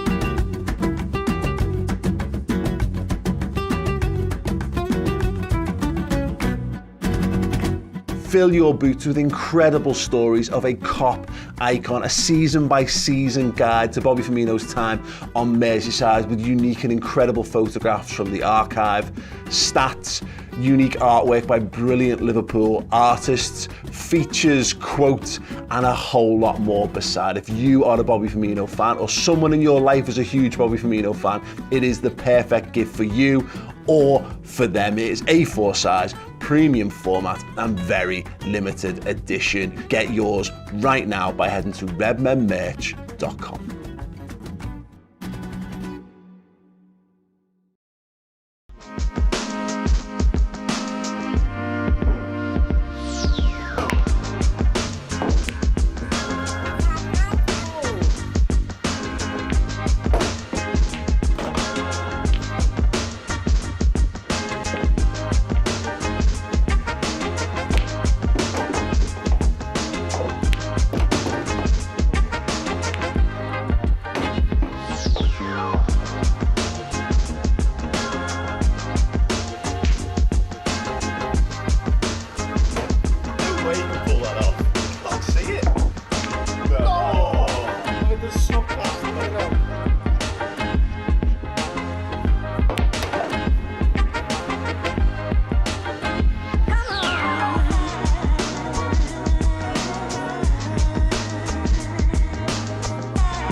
Well, welcome back. It's about to kick off between Newcastle and Liverpool. Liverpool down to 10 men. Red card for Virgil van Dijk. Yellow card for Trent Alexander-Arnold as well in that half. Goal from Anthony Gordon, the ex-Everton forward, compounding the feelings that everything's falling apart. So far, we've had so many super chats. Thank you so much. I'm going to rattle through as many as I can. I've used 1,000 likes yet, Carl, before the second half starts. That's the aim of the game. You know the drill. If Liverpool are going to get anything, and I mean anything out of this game, we need at least 1,000 likes. We've got over 3,000 of you in the chat watching. So come on. Like the thing. Do what he says. Newcastle are about to kick off. We've got a super chat from Amir Pepper who says Trent's turned into a damn bird and sickening. Well, we spoke about that a little bit. And Aniket Gupta says, don't want to see Trent play for us anymore. I'm done. I think that's a bit harsh, personally. Joshua Davis talking about the goal. Says, I think Salah's ball to Trent was very sloppy. It was a difficult ball to control, but you'd expect Trent Alexander-Arnold to control it, certainly. Jack Howe, the board not signing players we need caused this. As Newcastle play the ball around the back four, try and draw Liverpool out. Alistair Labroy, the only player who looks like he's up for this is Slobo. Ref is a joke, that's 2 reds that were never reds. We need a right back and a centre back. Can't say I disagree with him there. Igor Lokatar says Trent playing centre mid had way too much room for Gordon. We've talked about that as well, thank you. Quino, I wonder what it'll be next week. 3 games and already 3 shockers in our games home. My love for football is being torn up week after week. Trig Josh, this is heavy this by the way, as Anthony Gordon goes down the left hand side, he squares up Trent, he goes past Trent. Oh, Isaac nearly gets in. Great defending by Joe Gomez. Newcastle still have the ball on the edge. My word. That was really good defending from Joe Gomez, that to be fair, because Martin misses it, Trent misses it. The ball does go into a very dangerous area, but Joe Gomez gets a good clearance on it in the end as well. Oh, yeah. Sorry, I've still got so many more super chats. I'm sorry, everybody. Josh, I don't think we put a destination club now, considering the players that have chosen not to sign but go elsewhere. Oh, this is painful reading, everyone. And I can't disagree with loads of them either. Algebroy, right back and centre back, they can't defend. Gordon going into the penalty area. Again, he's got the ball back to Isaac, who has been... No, he's here, but no, not this time. Let's get a song on, come on. Yeah, we need something here. Gordon is running riot over Trent Alexander-Arnold. He goes past him like he's not even there, and Isaac gets the ball. Is there a touch from Gomez? It doesn't look like it to me. Oh, dirty me. Liverpool got a free kick. There's a point on Trent there. I don't think, and again, not to say that we would consider it, but I don't think until what happened with Liverpool and I don't know if you agree, Pedro, is when we had Coutinho, that was the creative spark and the flair. After Coutinho was sold, we moved to a bit more of a fullback model where the fullbacks offered that creative outlet for us for a long time. I don't think until this new midfield is fully integrated and gelled with the team and shows that they've got that creativity that we need, really, can we really not rely on what Trent Alexander-Arnold offers us from that position. So I don't see him being out of the team on that basis. He is still very much the creative linchpin outside of that forward line for Liverpool. And ultimately, that's what we kind of make those accommodations for in his defensive game, because that's what we're expecting from him. So until those lads, we've got to get the performance, but until those lads in midfield almost level up and show that they're capable of taking that mantle, I still see why Trent is so important to the good work that what we do. Right, he is going to be important. We've had a new first teamer, Cuban Scouts, has joined as a first teamer. Thank you so much for that one. Kimster 999, just trying to catch up on some of these super chats. I mean, what was Van Dijk supposed to do? Don't be a centre. That's a red. That's the cleanest challenge you could make in that scenario. You know, once the game's be this soft, nothing to do with FSG. It's an interesting take. I thought he got the man personally. Phoenix, Bartram, Gorzlak. Newcastle playing brilliantly. Diaz looked good to begin with. Don't think we'll sign more players, so it's time back to players. Time to back the players. Hopefully the confidence will grow into slating. This is what I said before. Again, I've got no problem I have got a problem if we don't sign players, but I'm resigned to the fact that the business is not going to be top tier at this point, this late in the window. No respectable team wants to lose their top talent and have no opportunity to replace them with 5-6 days left to go. It just doesn't happen. It's just players that are available for moves at this point should be going places. The problem for me is, alright then, coach coach what's needed to get the best out of these players again. And it doesn't even look, we said before, Newcastle looks so well drilled, so well coached. Everybody's on job. Do you know what they're doing? Look how they're moving the ball between the lines. They're just flowing. Joe Linton, left-hand side, goes into the penalty area, goes past Trent like he's not there. Said that a few times today. Oh, mate, and that should be 2-0 because everybody's standing off him. He leans back. He's got all the time in the world to actually just take a touch, settle the ball, and get a shot on target, but he can't. But this is my point. How many times have Newcastle driven into the box and done this? We're scared to put a tackle in. We're scared to put a tackle in. We're lucky he's fucking hit that over the bar again. Sunbrown Patil says Liverpool need to buy a centre-back before the season started, and now 2 to 4 defenders not available. Virg's got the ball, and I've seen lots of players getting away with things worse than that. They all hate us. The centre-back need is real.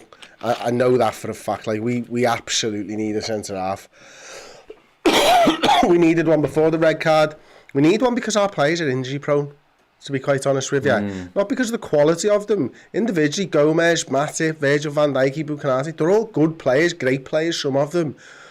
But they're just too injury prone. Does Liverpool attack? Nope. Shut down again. Who's that down there? McAllister. Is that for Jolinton?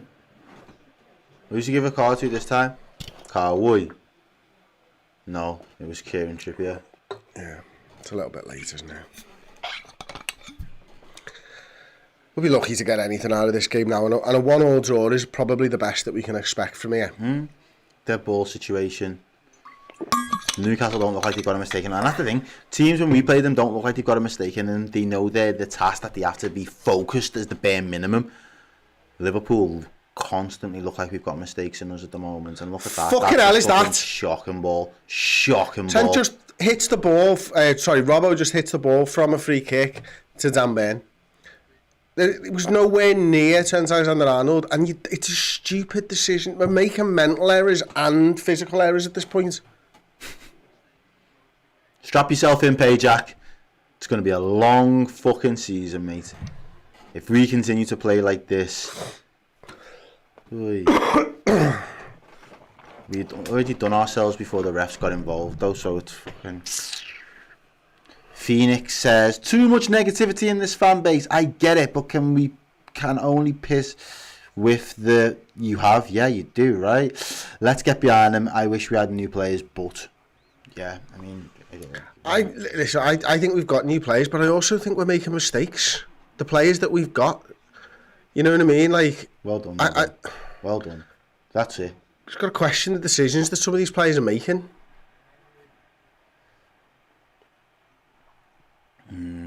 Andrew Lane says this has nothing to do with coaching, it's the players on the pitch. Well, it may be both, to be honest with you. There's a little bit of both, to be honest. Oh, and there's a slip from a Newcastle player, rare mistake. There's a nice backwards roll though. Well done. 9. I'll give you for that. Tit. I think there's got to be an element of the coaching to it though, because it's been going on for that long now. It's like at some point you try to address it. You can't just say, "Oh, you'll go again next week, lads. You'll get better again next week." No, like at some point you got to fucking drill that shit out of them. Oh, mate, we're struggling to get out of the back four at the moment. And Newcastle's press, as you say, has been really good. You can tell they're a well-coached side. They've got that fire in the belly, haven't they? They know what they're trying to prove this season. They're trying to prove that Champions League football wasn't a one-off for this side, and they want to make that little step up and stuff. But they're going about it the right way. The players on the pitch, I mean, solid, mate. Fucking joke. Trent wins a tackle against Anthony Gordon.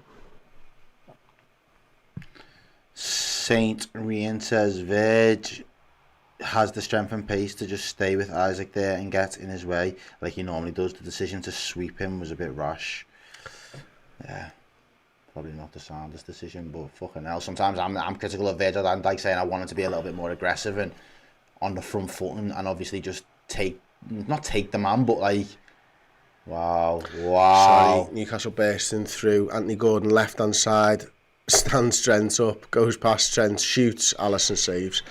Is it just a bit easy to get past Trent at the moment, Errol? Am I focusing in too much here? Or I don't think I think it's just because he knows he's on a tightrope still, and now we're down to 10 men. the last thing he wants in this game is to get sent off. So if I position myself in the right places, the player's got to do something to get past me, and I can kind of cause a bit of a nuisance and hope that there are enough players covering me in the spaces that he might put the ball, so we deal with it that way, as opposed to me being the one to deal with the problem. I don't feel like he trusts himself to put the fire out right now, and I can kind of get it. But again, it shows that he's not playing with the confidence and believing in himself that he's going to be all right and he's going to be sound defensively at all. Liverpool trying to play the ball out from the back now, and there are so many Newcastle players around us. It's going to end up with a big fucking hoof out of play. In a best case scenario, it doesn't. Newcastle got the ball inside our final third. They're taking the piss. Joe Linton to Gordon, Endo with the tackle. Windsor's a throw in. That's decent. I've got a chat there from Chandrin Katumawala. Is it me or the PGMOL on a mission to screw Liverpool over? No, fucking hell. How's Elliot getting on before fucking... I don't know what... I don't know what's going on. I don't know. Yeah, Lee Guy agrees with you. Trent's too scared to tackle in case he gets a red card. There probably is that going in. It's in the back of his mind, isn't it, really? It's got to be, hasn't it? The way the ref just fucking verged one as well, and he was already close to... Oh, come on, no. It's a 1-2 with him. 1-2, oh, well done. Oh, no, not well. God, it was a touch and a half, that first touch by Tonali, wasn't it? Thought he was just dink going through, but... what are we doing? Lads, you've got to tell him he's there. Someone needs to hit the space. There's no one, mate. This is a struggle, this, mate. This is a big, fat struggle. Someone's got to fucking give us an option. You've got to get an outball. We've got to prove we're a threat. Otherwise, they're not going to respect us, and they're just going to keep pushing up. Fucking tough, this, mate. Ali says, if Elliot is the answer, then what is the question? Oh, fuck knows. Why are we so shit? Because Elliot's coming on the pitch. I don't know. Okay, so Trick Josh says, you didn't answer my question before, basically. Is Klopp frustrated, or will he rise to the challenge with the players that he has? I personally, to try and answer it as, straight down the middle as I can, I think he's frustrated, and I think he's frustrated because of the Saudi Arabian coming in for Hendo and Fabinho messing up his plans, but he also is the type of manager that ain't going to stand in a player's way when they want to leave. So I think he's frustrated because of that, and I don't believe... Tonali's just come through. He's gone round Joe Gomez, great ball in, good defending by Trent, gets in front of Anthony Gordon and knocks the ball out. He's frustrated because of that, and he will try and rise to the challenge, definitely, with the players that he has. He will have been talking to the football people, and I stress the football people at the club, to get players in. And if that means that the football people then talk to FSG, then that's their job. But I don't think Klopp will have gone to FSG personally and asked for players, as Liverpool make a double substitution. Harvey Elliott and Diogo Jota coming on. Who's it for? Endo. Wow. I said earlier, once we've settled, we'll get rid of the DM, because we'll have to get a goal at some point. And Gakpo. It just tells me that taking Diaz off was the wrong decision, to be honest. Again, I don't even want to be too tough on Cody Gakpo, to be fair, because I don't think he's... Again, this is the first chance he's had to go down the middle, and then very quickly, 25 minutes in, has to be moved out to the left-hand side. It's just tough, because there's 3 games, mate, that you've played for so far this season, and you've not really been better than a 6 in any of them, but you're too invaluable for Klopp to drop at the moment. It seems like a bit of a strange one for me there, when there are more clear goal threats for me. But that being said, we still not look potent in front of goal, even though I was one of those that said, we'll have plenty of goals in this squad this season. Yeah, same, absolutely same.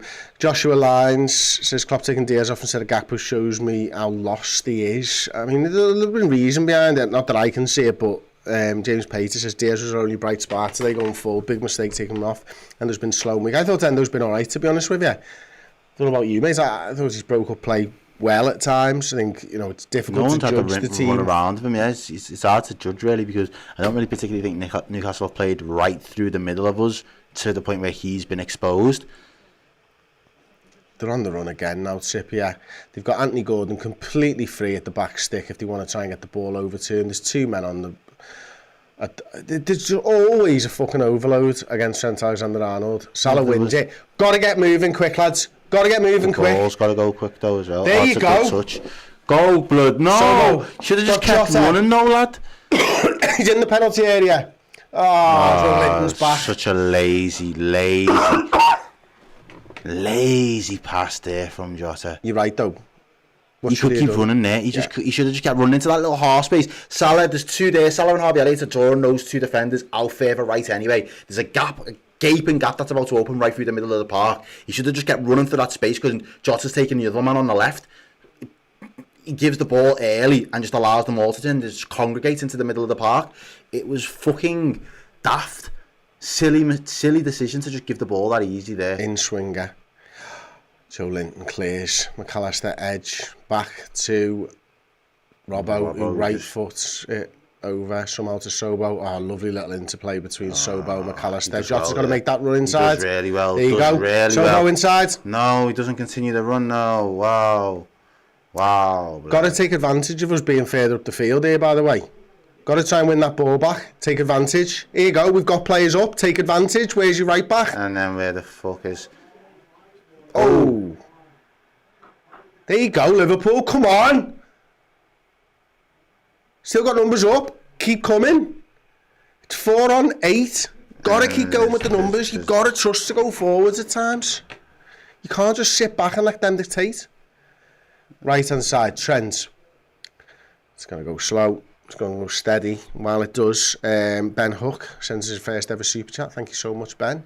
Salah's inside the penalty area. Trent, get some bodies in the box.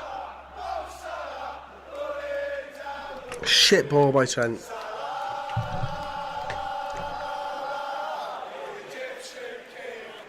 Free kick to Liverpool. We'll take it. Sorry, Ben Hook said Salah has offered nothing yet again.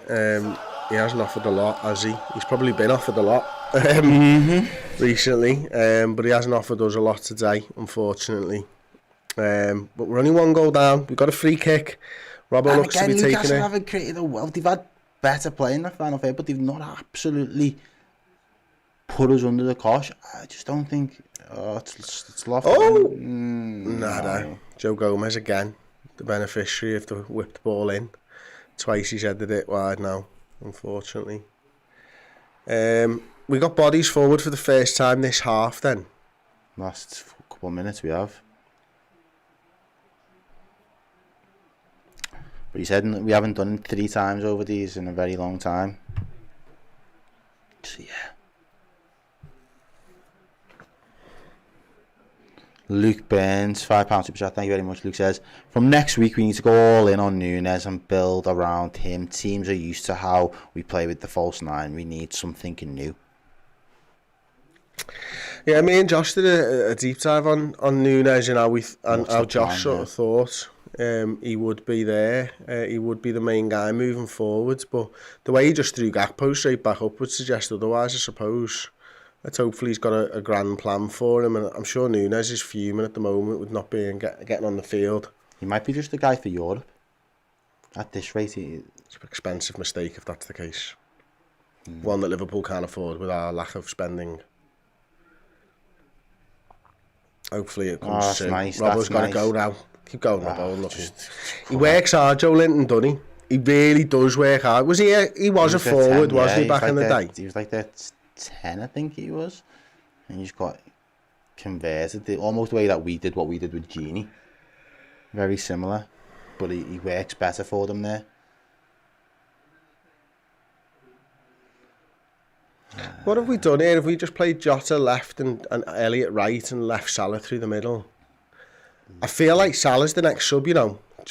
Anthony Gordon goes past Trent, goes past Matip. Ooh, get a bit of power. And there's no one putting a fucking foot in, Errol. Look. Stands off him.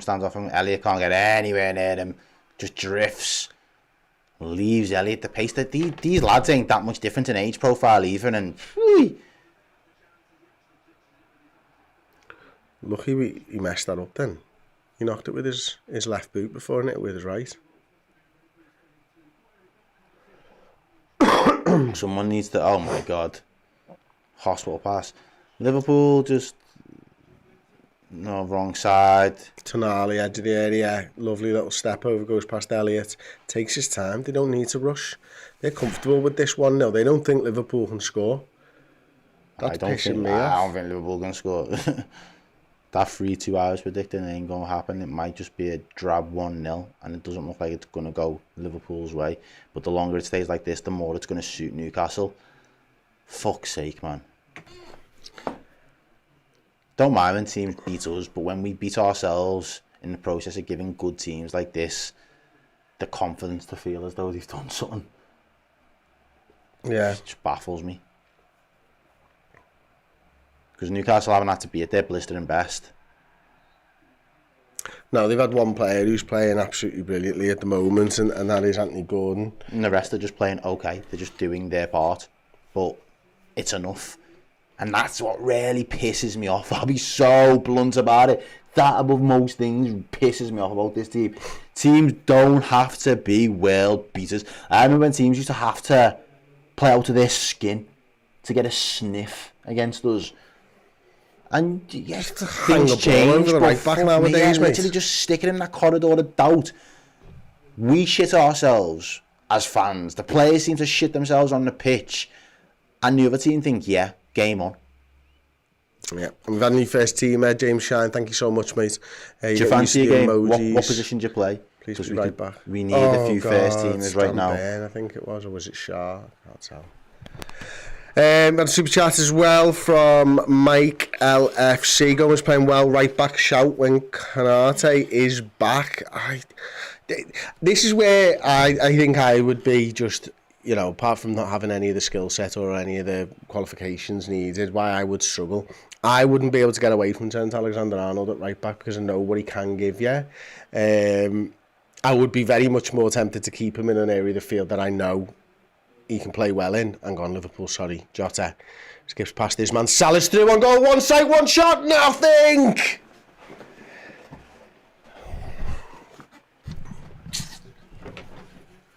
Good play, mate. It was good play. Slides in. Can Salah see that he's flying in with us? No, he can't. He's not even looking. He just wants to get the shot off on target. Unlucky. Best you could expect. That was the chance we needed. Yeah, good. That would have been a really good time to nick a goal back. Hope does. Yeah, the angle done me there. I thought he'd fucked it. No, he does well. Yeah, I wouldn't be able to get away from Trent, Errol at right back. I'd maybe start to consider putting him in midfield if you're going to concede this many chances, to be honest with you, if you think he can play midfield. But we haven't got a fucking right back to play right back, so I don't think that's something we're going to do, mate.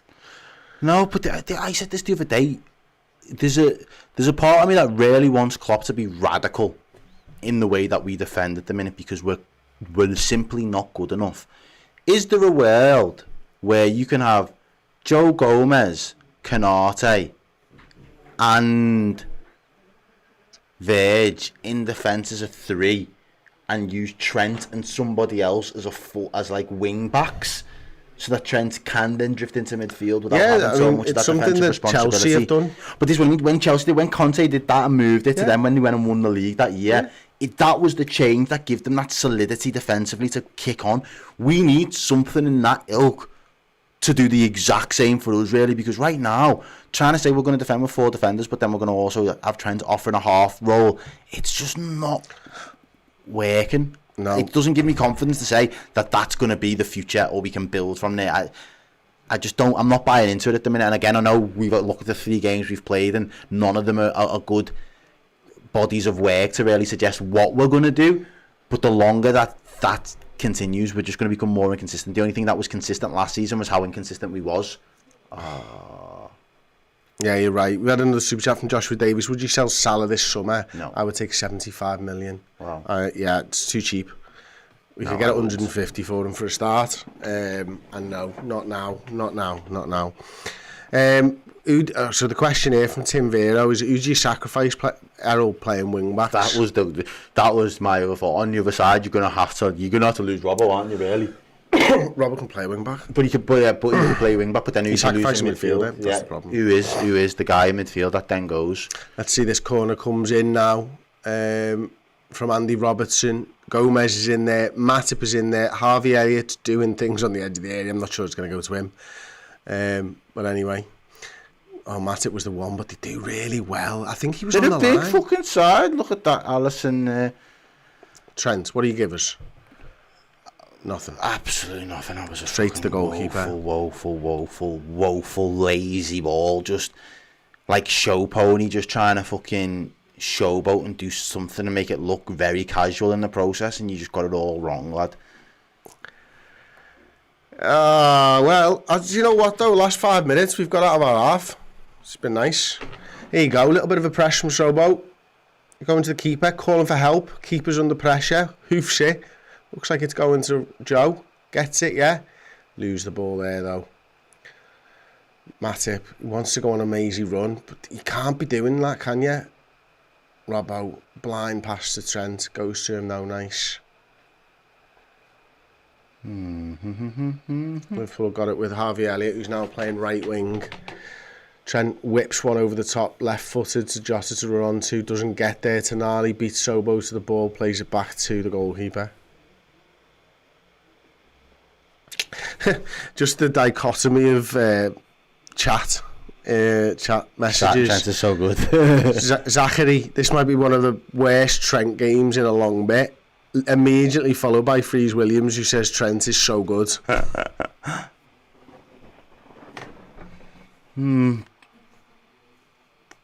Well, then that's the thing again. Another question: what is the answer to our defensive frailties at this point? Something radical has to change.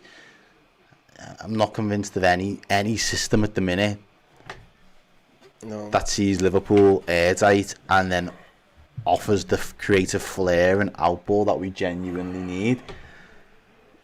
There's again just more fucking questions, man. I wanted the players to really make a bit of a statement today, and not necessarily just getting the 3 points, but in the way that we performed. Oh, thank God they've taken Anthony Gordon off. I can't believe, I'm so happy that they've taken Anthony Gordon off. I think they've brought Harvey Barnes and Callum Wilson on for Isaac and Gordon, and Gordon's had a brilliant game. He's been absolutely superb. What you want from your number 10? Jonathan Cook says, Trent's been horrendous. Good thing we've got such good backup for him.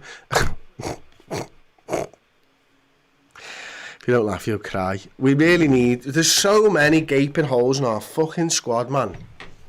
Trent, Alisson. I'm so used to saying Trent. I'm saying, Trent, even though it's Alisson.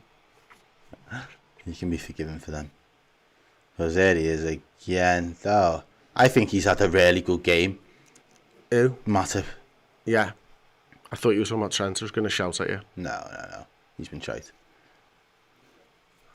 He can't even control the ball, the fucking idiot. And this time no one can even blame it on the Dreads, because they went. That was my prediction. The Dreads would go into this season. How are you always doing? They're alright. I knew you'd do, and I was meant to get it done today, but I'm going to get it done. How long is it? It's fucking long now, man. I have to put the back. Yeah. Comes down. That's wicked. It is. It's long, man. It's long, but I'll get a fresh trim, fresh braids tomorrow morning. Bank holiday settings. I need to go to the edge. That's just me, like. This is the things you think about during a Liverpool game when I'm trying to keep me here instead of letting these men make me lose this shit. Rowan with $4.99 super chat says Linders is the problem. Right to book exposing our styles of play, and I feel Klopp trusts him too much. Need replacing for me. This is a bit of to lead to a point which I discussed a couple of times last season. As important as Newcastle play Imran back, it's a good ball. As important as new players is, I genuinely felt that Klopp could have done a bit of a reshuffle of his backroom staff going into this season, just for that no complacency. Do you know what I mean? New ideas mean everyone's going to be held to account again, and Klopp, in turn, is part of that when there are new people and new eyes watching him. I don't know enough about what we've done behind the scenes this season, but to me it looks very samey. The same faces seem to be there in the same positions. Yeah, I did want a refresh, I'll be honest. I think they have kept largely the same coaching staff the same. Now, if I remember rightly, the sort of 3-3 thing. Sorry, Salah breaks. Oh, good play by Pope. The 3-3 thing apparently was initially brought to Klopp by Pep Lijnders. So if you're going to continue to do that, I think changing Lijnders this season is probably a mistake because he's the guy who's sort of the brain behind it. The big thing, and I agree with the general consensus, of course, is that, you know, I watched Alex Ferguson change his backroom staff loads, change his lieutenant, and continue to pump out. It's like every 3 years, really, something like that. Every 4 years, like, you just kept a little bit of a refresh. And there's pros and cons. Oh, here we go, Trent. Hey! No, never. He pushes him down. Never. Oh my God. Never. Eyes on the ball. Pushes him down. Jono, that's a fucking pen. I wish. Yeah, I agree that, you know, you might have to change your backroom staff at some point. I don't think the book has anything to do with anything. No. I think it's just something that people say, if I'm being honest. With the greatest respect, football coaches don't need to read a fucking book to find out about a team. Fans do, because we don't understand it as well as they do. What a goal.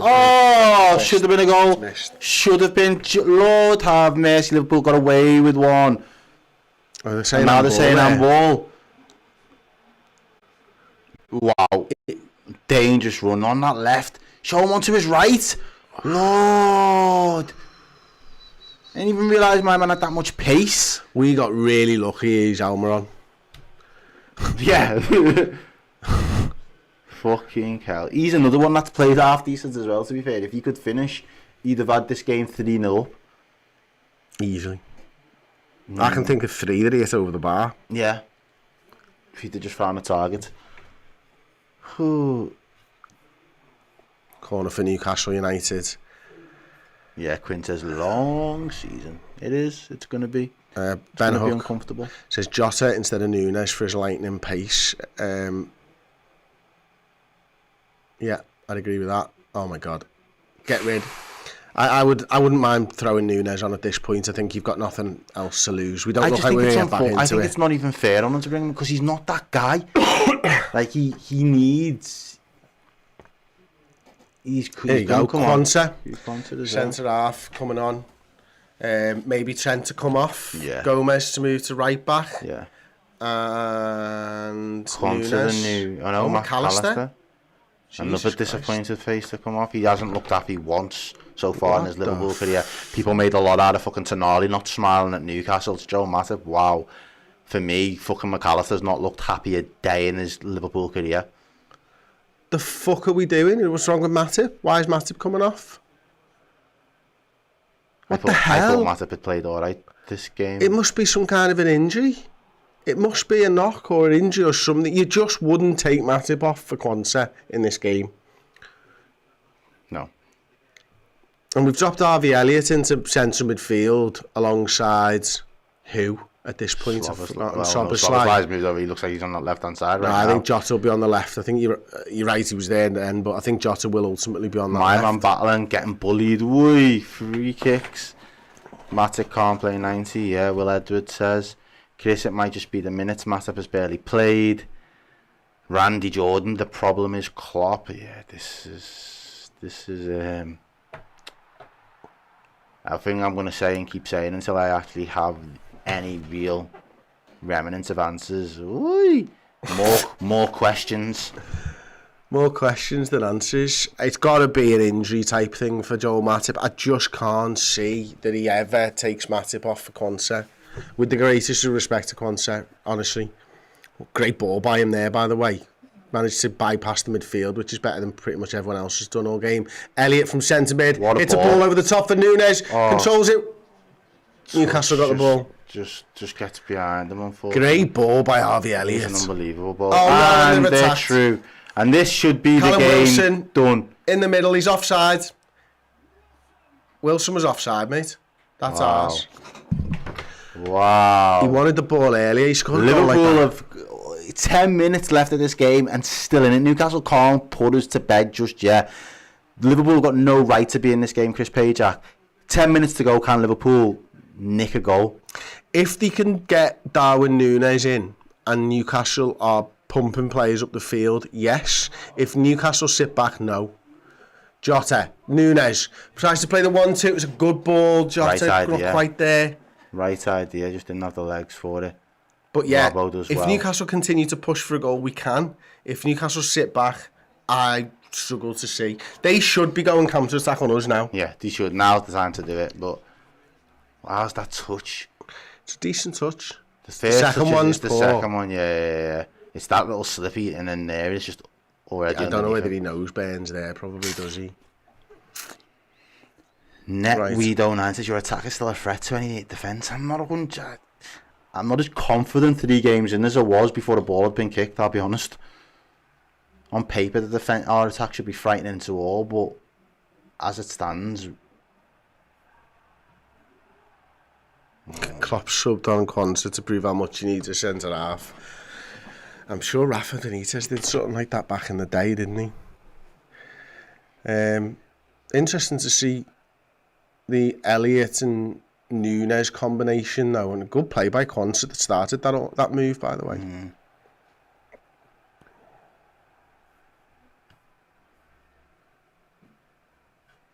Dickie Red says, read my members chat please, I need some joy in my life. What was it? Oh, here we go, Darwin's through. Bang! Yeah! That's my guy, you know. Go on, Darwin. I told you. Can we do it in 10 minutes? Yes! Listen to my man! Boom! Oi! Newcastle have failed to put us to bed, and look what happens. You doubt us, and Darwin fucking Núñez steps up. Look at this, what a finish! Quansah, Salah. Who's that, Jota? Oh, he gets a bit lucky. Does it into hand? I don't know. Fuck cares, there was a mistake in it.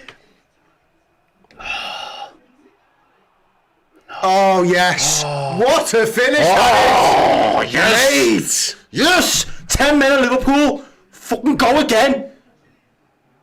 Love strikers finish as well. And you know what?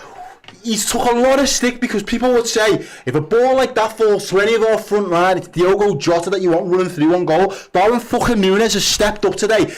Against all odds, when he's like clearly the 5th choice at this point, he's the guy that steps up and says Klopp's bacon. Big time. Big time. I mean, he's had more chances than maybe anybody else in the entire game. He's been on 5 minutes.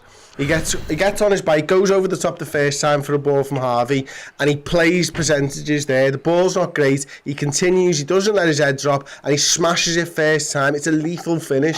The goalkeeper's got no fucking chance, and it's 1-1. And that is why him going to Chelsea worries me in this moment more than Salah going to Saudi. I don't want my man doing shit like that and turning up for Chelsea. He's our player. He needs time and he needs a fair crack at the whip this season, but that is as big as fucking goal as we're going to get. Someone said in the chat before, it's all about momentum. This game has sucked any momentum out of the start of our season. Well, big goals like that, stepping up when the chips are down, that can be the catalyst. I said to you, I don't want us to feel sorry for ourselves. We've done it too many times, but this Liverpool team have got a little bit of fight in them, or individuals want to show a little bit of fight, and I'm here for it, I'll be completely honest. Jose Cambrero Nero. We should start every game with a handicap, lol. Let's see where we go from here. This isn't over yet. There's still probably 20 minutes left in this game.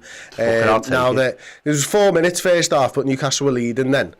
So they'll add all that time on that should have been in the first half. Liverpool got a chance for a break though.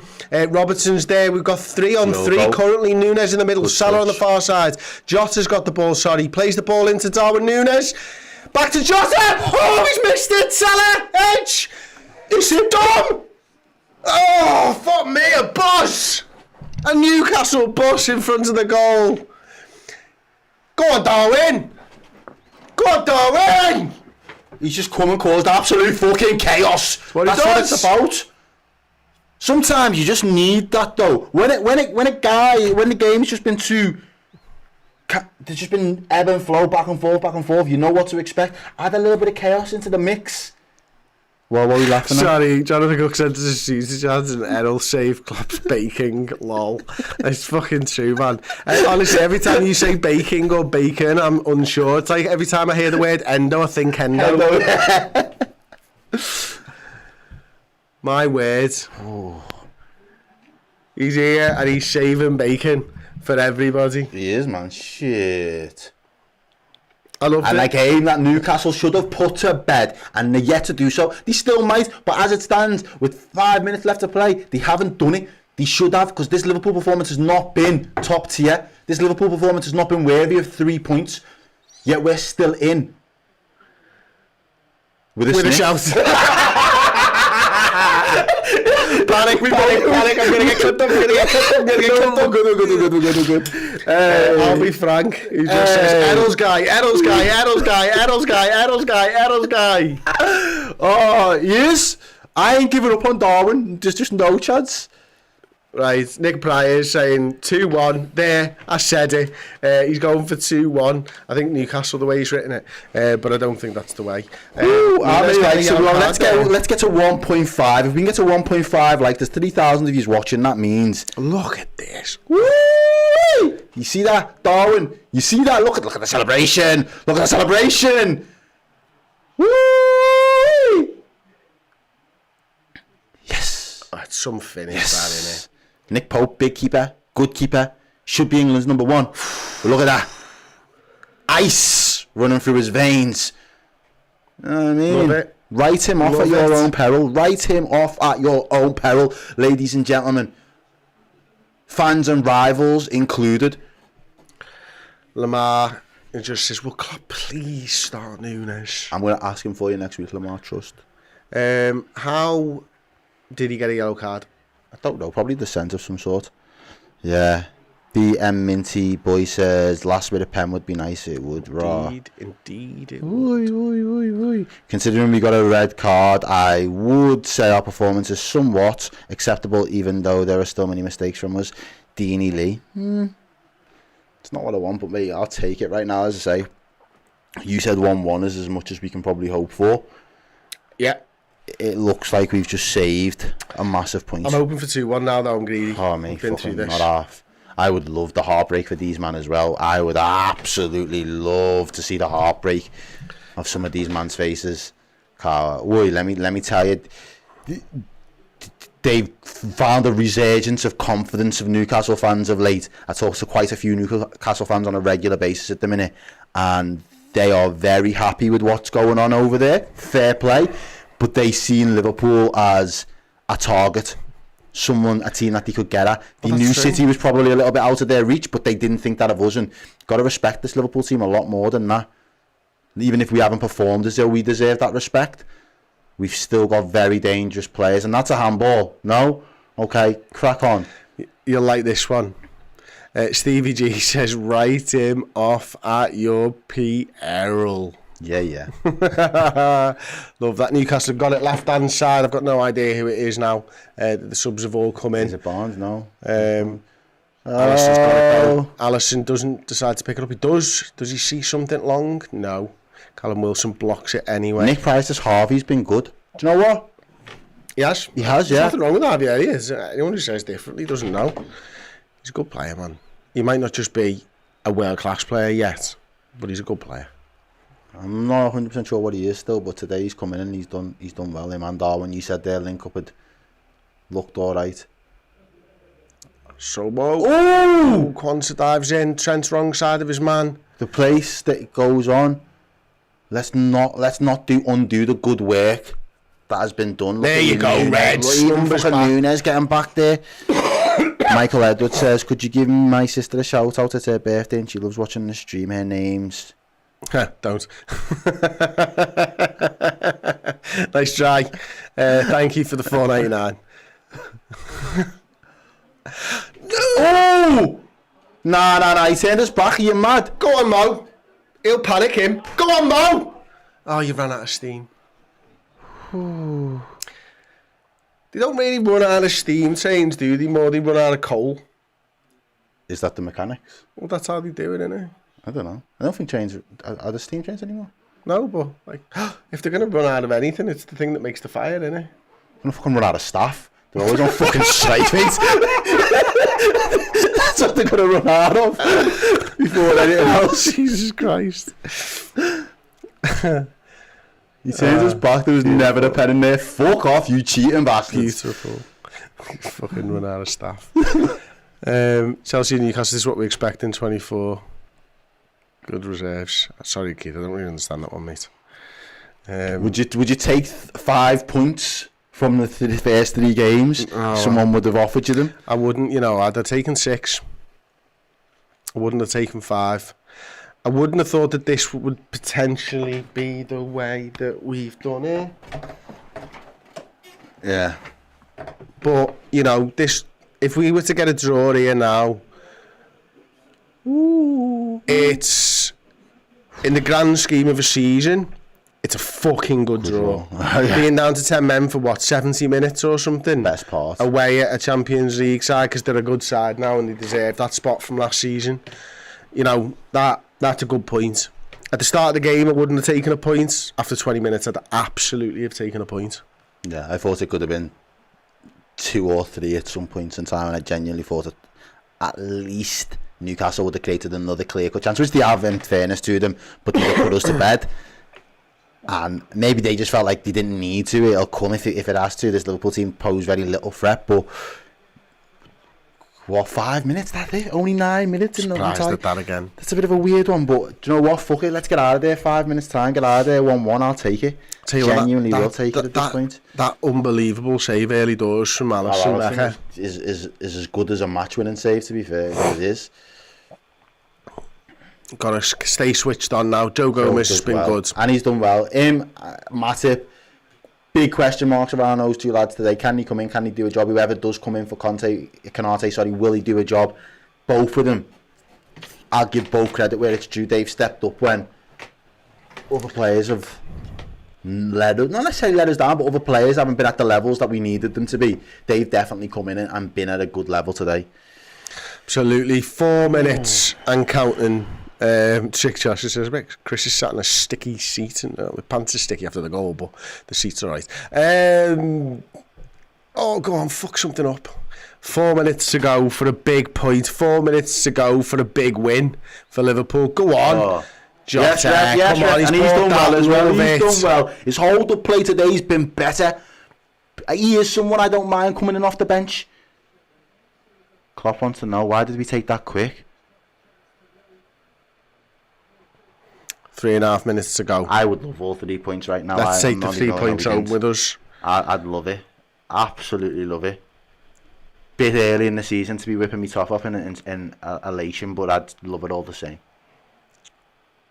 Just imagine me running around topless, just going crazy. Oh no, not with balls like that over the top. Come on, Liverpool, do something. Let's get a goal. Let's get the 3 points. 1.3 likes. Come on, if we can get to the 1.5, Liverpool may get one more chance. One more chance against this Newcastle team. Oh, it's a big save from Alisson again. Wow. He tried a little flick finish, didn't he, Longstaff? Look at this. He tries a little flick, I think. Gets in front of me, does. And it's a big save. Wow. Big save. Sachin Thomas is a long shot from Sobo will do. Thank you for the first ever super chat, Sachin. Appreciate that. I'll take a Sobo long shot. Oh, here we go. Here's Mo. Darwin, same area of the pitch. Oh! We fucking robbed them. We've absolutely smashed it. Smashing grab, Magpies are known for stealing the tops off your milk, but this time it's the Liverbird that has stolen the 3 points. Come on, Liverpool. Come on, Darwin Núñez. Up the fucking Reds all day. Every fucking day. Yes. You know that. Oh, Peter, baby. Hey. Let's chat go. To me. Chat to me. What's the chat saying? I need some fire in the chat. Let's go. We still didn't get 1.5 likes. Come on. Liverpool have fucking turned it round with 10 men here, people. This is what we live for. Look at that, the mistake. And it's Salah. Creativity. Outside of the foot.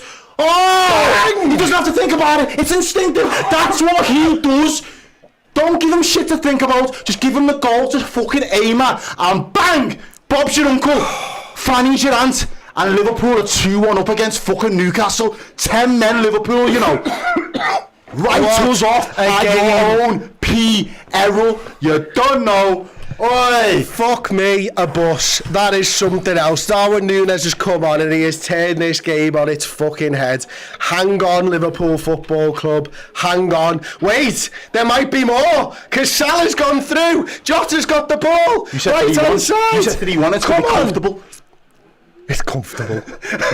Comfortable. The only thing comfortable in here is my arse. Fucking hell. Oh. Trent. Corner flag in, Go you to little the bitch. corner Come flag. on. Beat you. Come beat on, that man. be a bitch. Be a bitch. Get in, son. That'll do you. Yes! Yes! Chat to me nice. That's what he's saying. Total captain's armband around his fucking arm.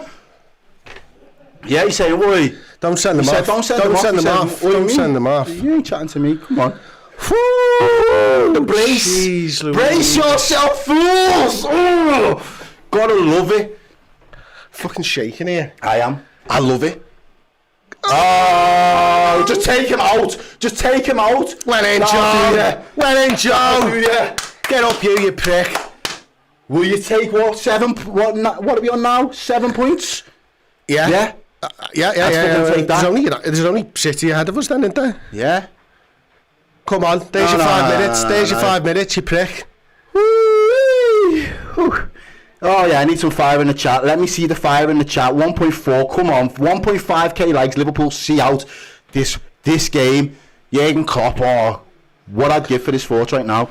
James Shine says it's time to see Nate Pajak nudes. Could be. The time will come. It could the goalkeepers come up. Oh, Popey. On a wing There's and the a fire. prayer. Here comes Pope. Fucking hell. Newcastle. Big last chance saloon now. Man's just dived. Get up. Don't you dare, Joe. Don't do so. No. Not silly. Never in doubt. There's the 1.5 likes. Liverpool going to see it over the line. Believe in that. Come on. Free kicks in. Pope's nearly got there. Alisson's going to leave it. Good lad. Where's the song? Fuck you.